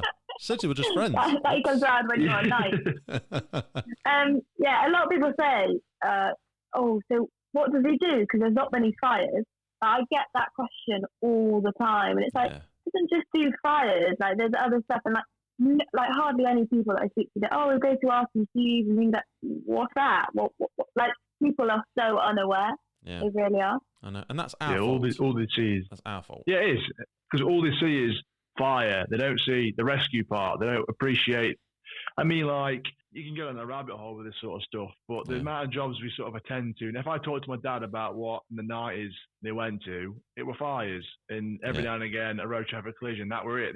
Like the fact that we go out now and assist the ambulance service, like extricate patients from houses, like not even people that are necessarily trapped, but that they are trapped. They're trapped by the physical limitations of a room they're in and the size they are. Like, to me, some people, they hate that. Well, this is our job. Well, our job says fire and rescue. So we're going to put out fires, and if there's no fires to put out, we're going to rescue people. And if someone can't get themselves out, that's rescuing. We went to humanitarian assistance the other day, right, where we actually went, talking about cattle again, we went to a cattle farm where they'd had a rupture in a water main, and they couldn't operate any of their equipment, and they didn't have any water for the cows. So basically we just ferried a load of water up there, because there's something apparently, right, if you've got milking cows and you don't milk them, they can die, I think. They basically swell up. There's a farmer going to contact me and tell me I'm wrong, but they basically, you have to milk them regularly. If they're actively getting milked all the time, you've got to do it. Otherwise they can clog up and get really poorly really, really fast. So we went up and we spent hours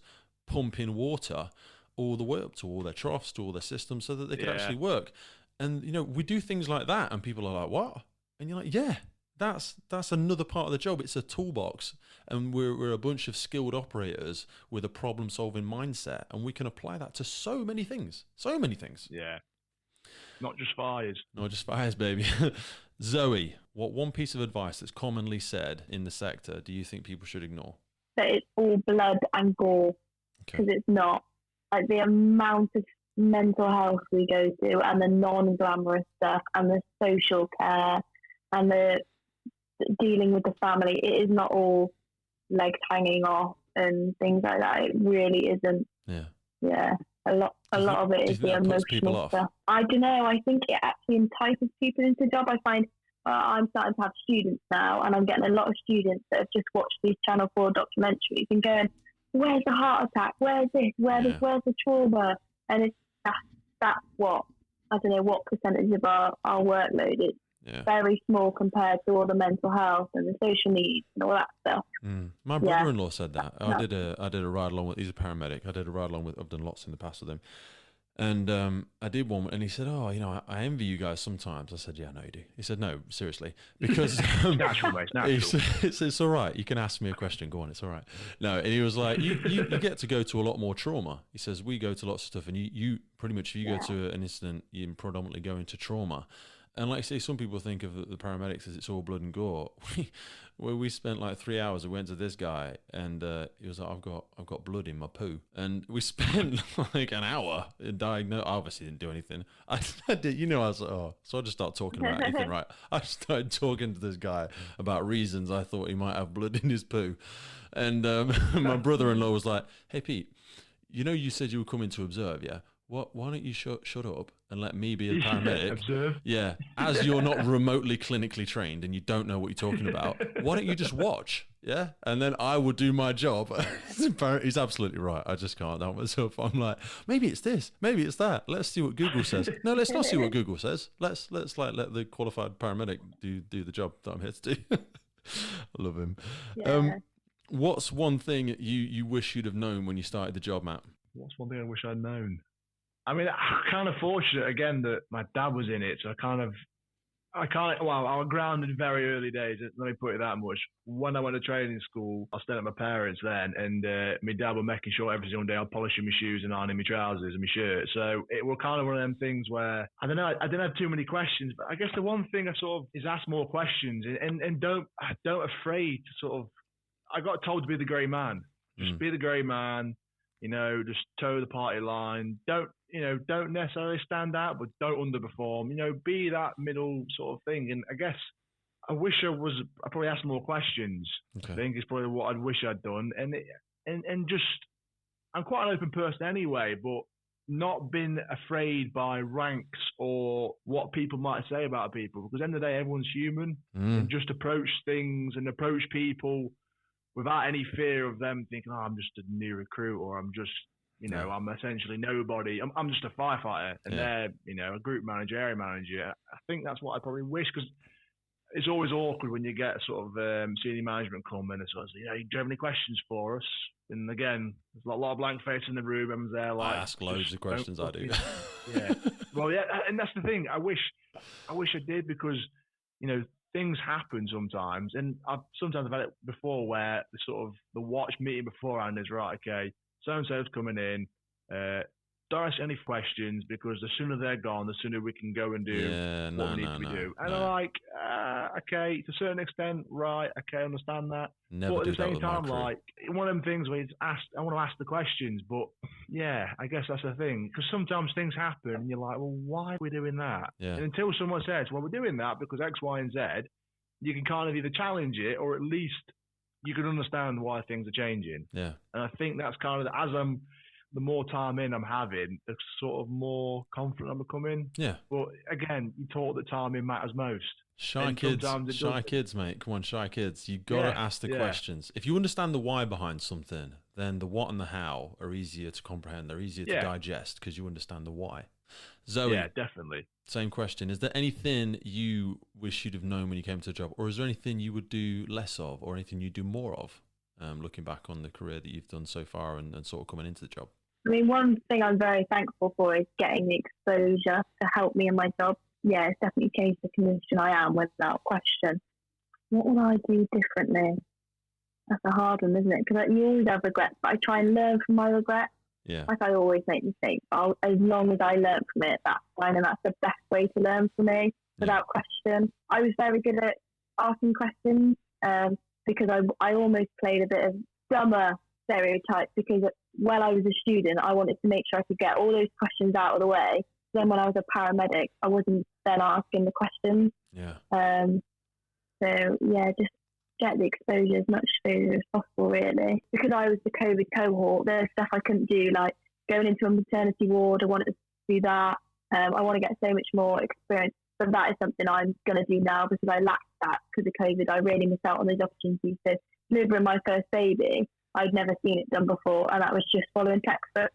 Yeah. So next time I want to have more exposure and being better than I was before. So yeah, I'm gonna go and try and get those work experiences now. That's great though. You know, you've identified that hollow spot and you're just going to face into it and grab it by the horns. Most people avoid it like the plague, and they miss out so much on it.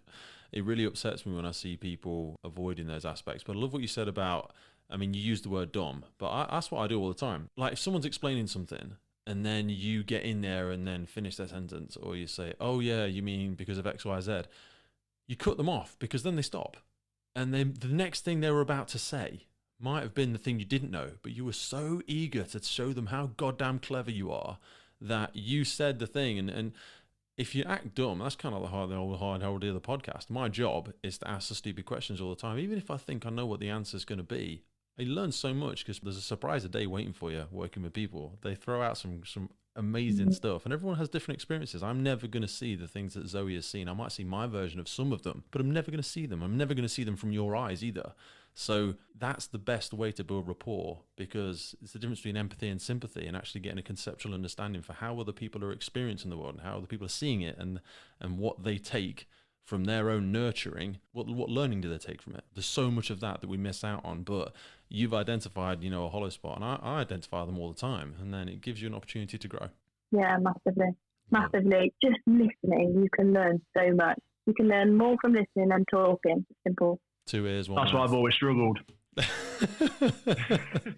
2 ears, 1 mouth. Listen twice as much as you speak. That's what I was always told.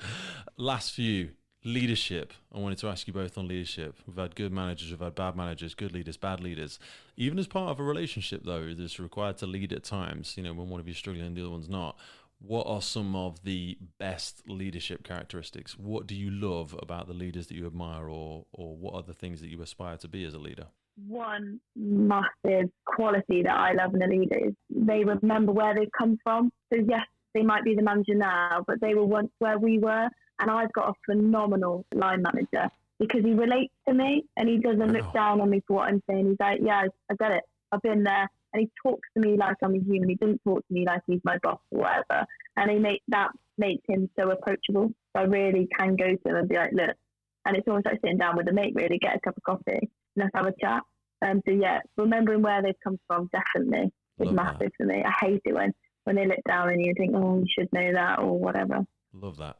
Matt, same question. I think leading from the front is the big one for me. I got told early on, what you permit, you promote. Especially being on a watch, you know, if things start going south, things can go south pretty quickly. And all the sort of crew managers, watch managers I've had that have been like, you know what, these are definitely worth their salt. Individuals that lead from the front, that, you know, and they're humble. Like Zoe said, they don't forget where they've come from. You know, they're not afraid of making mistakes, and they sort of are just honest. And you can't ask for more than that. You can't get mad at someone or annoyed if they're just honest. And like, lads, I fucked up there. I should have done X, Y, and Z, or whatever it is.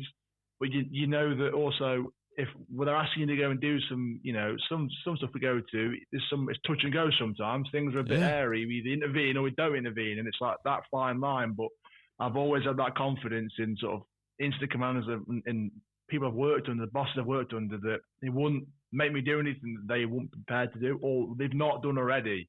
And I guess the ones I admire are the ones that I know through and through, there's nothing they'd make me do that they haven't done or wouldn't do. And the ones that I'm a little bit more sort of second guessing with are individuals that I think, I don't know if you do the same. No. Or if I needed you to do something, would you come and help me? And that's when I start to think that kind of splits it for me. It's the people that lead from the front that, and again, if, you know, as and when I go to that for promotion, you know, I think that's the kind of the leader I'd like to be. I'd like to be the sort of person that the watch can say, you know, well, what Matt says, Matt will do. Yeah. I think that's what matters most. Yeah. It's the people that create their own rules for their own leave and stuff like that, or they that's just like, they're like, oh no, that's my seat, or I always, no, fuck off, sit anywhere. Do you know what I mean? It doesn't matter who sleeps where. Yeah, everyone's hands get in the sink. Do you know what I mean? Everyone has to get involved. Got to get involved, and you've got to be on an even keel with everybody. Otherwise, you lose that authenticity. You lose that. It's so, and once you've lost it, it's gone. You just can't get that back. Yeah, 100%. You just cannot get that back. It's like you said, we spoke earlier about like reward and effort versus outcome. Like I've had some JOs that are in, like, I think I've been quite fortunate that most I've worked with have been top notch, but I've had some JOs that, like, one of my best mates, I was lucky enough for him to be our crew manager for a while. And it was incredible because he's a loving guy anyway. He's a great guy, Carl was. But even more so, his philosophy aligned quite well with mine in terms of what we thought about leadership. So we go to a decent job, or we did things well, and his first house fire was in charge of us. After that, he was so happy for one that he'd done it, and he'd been, he'd gone well, but also like we'd all performed, and we had some new recruits, and he was like, "You've done well." It's that rewarding the effort. Like, I'm so proud of you, and he was never afraid to sort of say how he felt. There was nothing held back, and I guess that it encourages everybody else to do the same. It's an open forum then, like, I like how you did that, or we set up really well for entry. That was fantastic. Or you're getting their reels off. We're dead fast. We're setting to the hydrant fast. It just boosts that morale, and that's a happy watch. Yeah, I always do that. It catches some people off guard, though. Sometimes if we have like people covering, we'll go to some, just like a gain entry or even something simple. And then afterwards, we're back on the pump or we sit down. I'm like, would you have done anything differently? What would you do? And they're like, no, I think you were fine. What you did was fine. Yeah, but like, would you do anything differently? Because, when you heard that thing or when you saw the door, when you saw the window, because there was another option we could have done there. What did you think? What would you do? And it totally takes some people by surprise because they're like, well, that's not my job. You're in charge. I'm like, yeah, no, I'll take responsibility if it goes wrong, but I don't have to be in charge. Or I don't have to make every decision. I'm there to call it if I think it's getting dangerous, or to take responsibility if it goes wrong. Don't have to make all the decisions. Anybody can make the decisions. If we're at HGV and you're a lorry driver in your spare time, I'm going to look to you for what your thoughts are and what your opinions are. And if that's the best way to go, that's what we're going to do. But it's rare. No, you're right. I mean, my first watch manager is sort of my first day on watch. He sort of said to me, right, I might ask you questions of what you think. He said, I might not listen to it, and I might not do what you say, but never be afraid to tell me what you see and what you think, because you might be seeing something, like I said, have the experience I don't have, nobody else has. That's going to be the ultimate end. And I think that open forum, again, communication, it's all about how you set up a watch and how you lead. And again, the difference, I guess, between the fire service and sort of the ambulance service is like Zoe's, it's her and somebody else, whereas for us, there's always 3 other people at minimum. So you've got to kind of, within that group, you've got to have little small leaders as well. You've got to lead each other, even though you've got people that are ultimately in charge and like to take responsibility. Everyone's a leader. Before you can lead anybody else, you must be able to lead yourself first and foremost. Exactly. And then your best friend, your partner, if you're a parent, whatever it may be, everyone has got those leadership characteristics. They're not something you get given to you. You don't get handed them when you go through the veil and curtain and become a leader. I see lots of managers that have got no leadership capabilities, and I see people who will never want to be anything more than a firefighter, and they're the best leaders on the watch sometimes. Yeah. They really are. Effortless leadership. Like, it's just natural. do things. Yeah. It's always often you find the people that should do it are the ones that want it the least. You're right. You're like, oh, mate, you'd make a great manager. No, it's not for me. And I'm like, oh, but dude, that's why you should do it. Yeah. Final question. Zoe, what do you think are some of the essential characteristics that people need to be a paramedic? Communication, straight away, without question. Can't communicate. Empathy, you've really got to try and understand what they're going through, why they're doing things, and you've just got to want to help. You've got to want to make a difference. I think you get to a stage in your career, and if you're not willing to learn anymore and you're not willing to be right by people, you need to be out the door, because that's what this job is just making someone's worst day, or even not their worst day, that little bit better. You've got to really have a passion to do that, I think. The constant thing now is change, isn't it? Change. People that don't like change are really going to struggle, because the only constant is change now. Things are going to continue to change rapidly. Processes, procedures, how we help people, who we help. And you're going to have to keep learning. You've got to be the eternal student now. Yeah, you've got to have that passion. Because in this job, if you're not reading, if you're not doing your CPD every month or however often you want to do it, you're going to fall behind and you are going to forget. Because medications change, protocols change, how things work. Yeah. You really need to be on top of your game, for sure. Good job they're not changing how they pitch a ladder, Hey, Matt? They're taking them away slowly, though. Taking them away. Characteristics. And now I'm interested in yours, brother, because obviously you've got your dad as well. What do you think of the essential characteristics to be a great firefighter? I think the one thing is you've got to be disciplined. We mentioned it earlier. It's not just disciplined. It's disciplined in everything. Is that at times there's a right place and a wrong place to say and do things, and it's knowing the difference between the two. Part of that's time in the job and sort of learning the job and knowing when you can and when you can't push, and who you can and can't push. But I think the big thing for me is you've got to have some pride in the job. Like Zoe said, like a lot of paramedics now and they burn after 5 years and that's it. For me, like the fire service is a career. Like the ambulance service should be a career. People, it's difficult. And they are different beasts.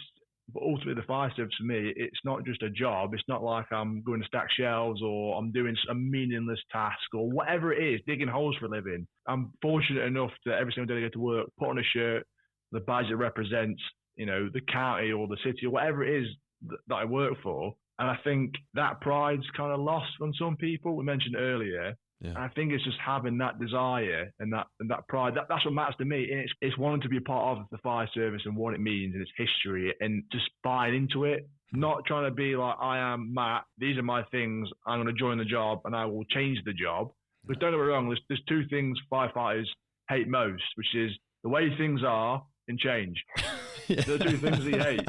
And you've got to have that kind of understanding. And every service has a core values, and people bang on about that. But I think it's discipline and accountability are the two ones to me that sort of hit home. You've got to be disciplined enough to do the job and keep yourself in shape. And like Zoe said, like your CPD, keep on top of your reading. The amount of people that I've been to some old sweats that really knew the stuff and they secretly kept reading firemanship manuals from like the 90s. They're still doing that. They've got it in their locker, and they're just having a quick glance. They are 100%. And they're still reading things, and then you've got some old sweats that just aren't bothered. I've done this job 20, 30 years. Like, I've never ever opened their emails. They're like, I've never logged in. I don't know how to use a computer. I've got no idea. Where's that? And that's where you that's to me where that pride's got to come in. Like, we're professionals. We should be professional. We should be able to answer questions and know things and understand things. And I guess that's the two things to me. And then be accountable for your actions, accountable for the fact that you don't need to know everything. If we don't know something, do something about it. Yeah. And they're the two sort of things I think you can't go far wrong with them. Absolutely love it. Zoe, Matt, that's been awesome. Thank you so much for taking. Do you realize I've been talking for over 2 hours? Non-stop. No way. I know. Honestly, it goes by in such a flash, but I've loved it. Thank you so much for being so open. And thanks for having us. Thank you for sharing. I just love it. And we need to do more of this. We need to give people insights because I've taken so much away from our conversation. And my sincere hope is that other people have. I hope there's other guys out there and other girls, other 5'3" girls that think, oh God, I don't think I could do it. And I don't think this and I don't think that. And then they hear you and they're like, Jesus, that's me. That is me. I am that person. And I remember 3 years ago when I didn't go for it. And you know what? I'm going to go and have a look at the application. Apparently they're still looking for people. I want people to have those takeaways. And I think you've given it in spades today, both of you. No, I really appreciate that. I've loved talking to you, so thank you. Thank you. It's been good fun. Thank you very much. I cannot wait to see you both in Hull next year, if not hopefully sooner. But until then, send my love to everybody. Look after each other and I'll see you soon. See you soon. Take care. Thank you. Cheers, Bye. guys. Hey folks, it's me jumping back in. I hope you loved that. I'm head over heels in love with Zoe and Matt. That was such an open, honest, great, inspiring conversation with so many aspects, even from like a personal development, from a professional development, just learning so much about the challenges Zoe faced becoming a paramedic during the COVID process, what it's been like for Matt, growing up around the fire service and then going in on his own and first feeling like he couldn't ask questions and then growing in that confidence and then just the amount of self-belief, the amount of support they give to each other. I just thought that was amazing. The fact that they were open, they've had those challenges in their relationship and they've pulled through it, and now that elastic band isn't constantly feeling like it's going to snap. They're supporting each other, they're pushing each other, they're holding each other accountable. That to me is so special. It's been an absolute privilege to have Matt and Zoe on the podcast. It's a privilege to share their story with you. If you know a couple that are working on the front line, no matter who they are, boy, girl, old, young, I don't mind, I don't care. I want to be able to recognize these people who have found each other and are still choosing to use their collective good, their collective resources, and part of their life is that they give so much to their community. Thank you for coming back to the Firefighters Podcast. I hope you enjoyed it. I hope you got some takeaways from that. I hope you were smiling. I hope you were laughing along with us. And I hope it gives that a little bit of optimism. I hope you feel a little bit better today. I hope you feel a little bit better going into tomorrow. Thank you so much for sparing your time and being here with us today. And I look forward to seeing you again real soon, right here on the Firefighters Podcast.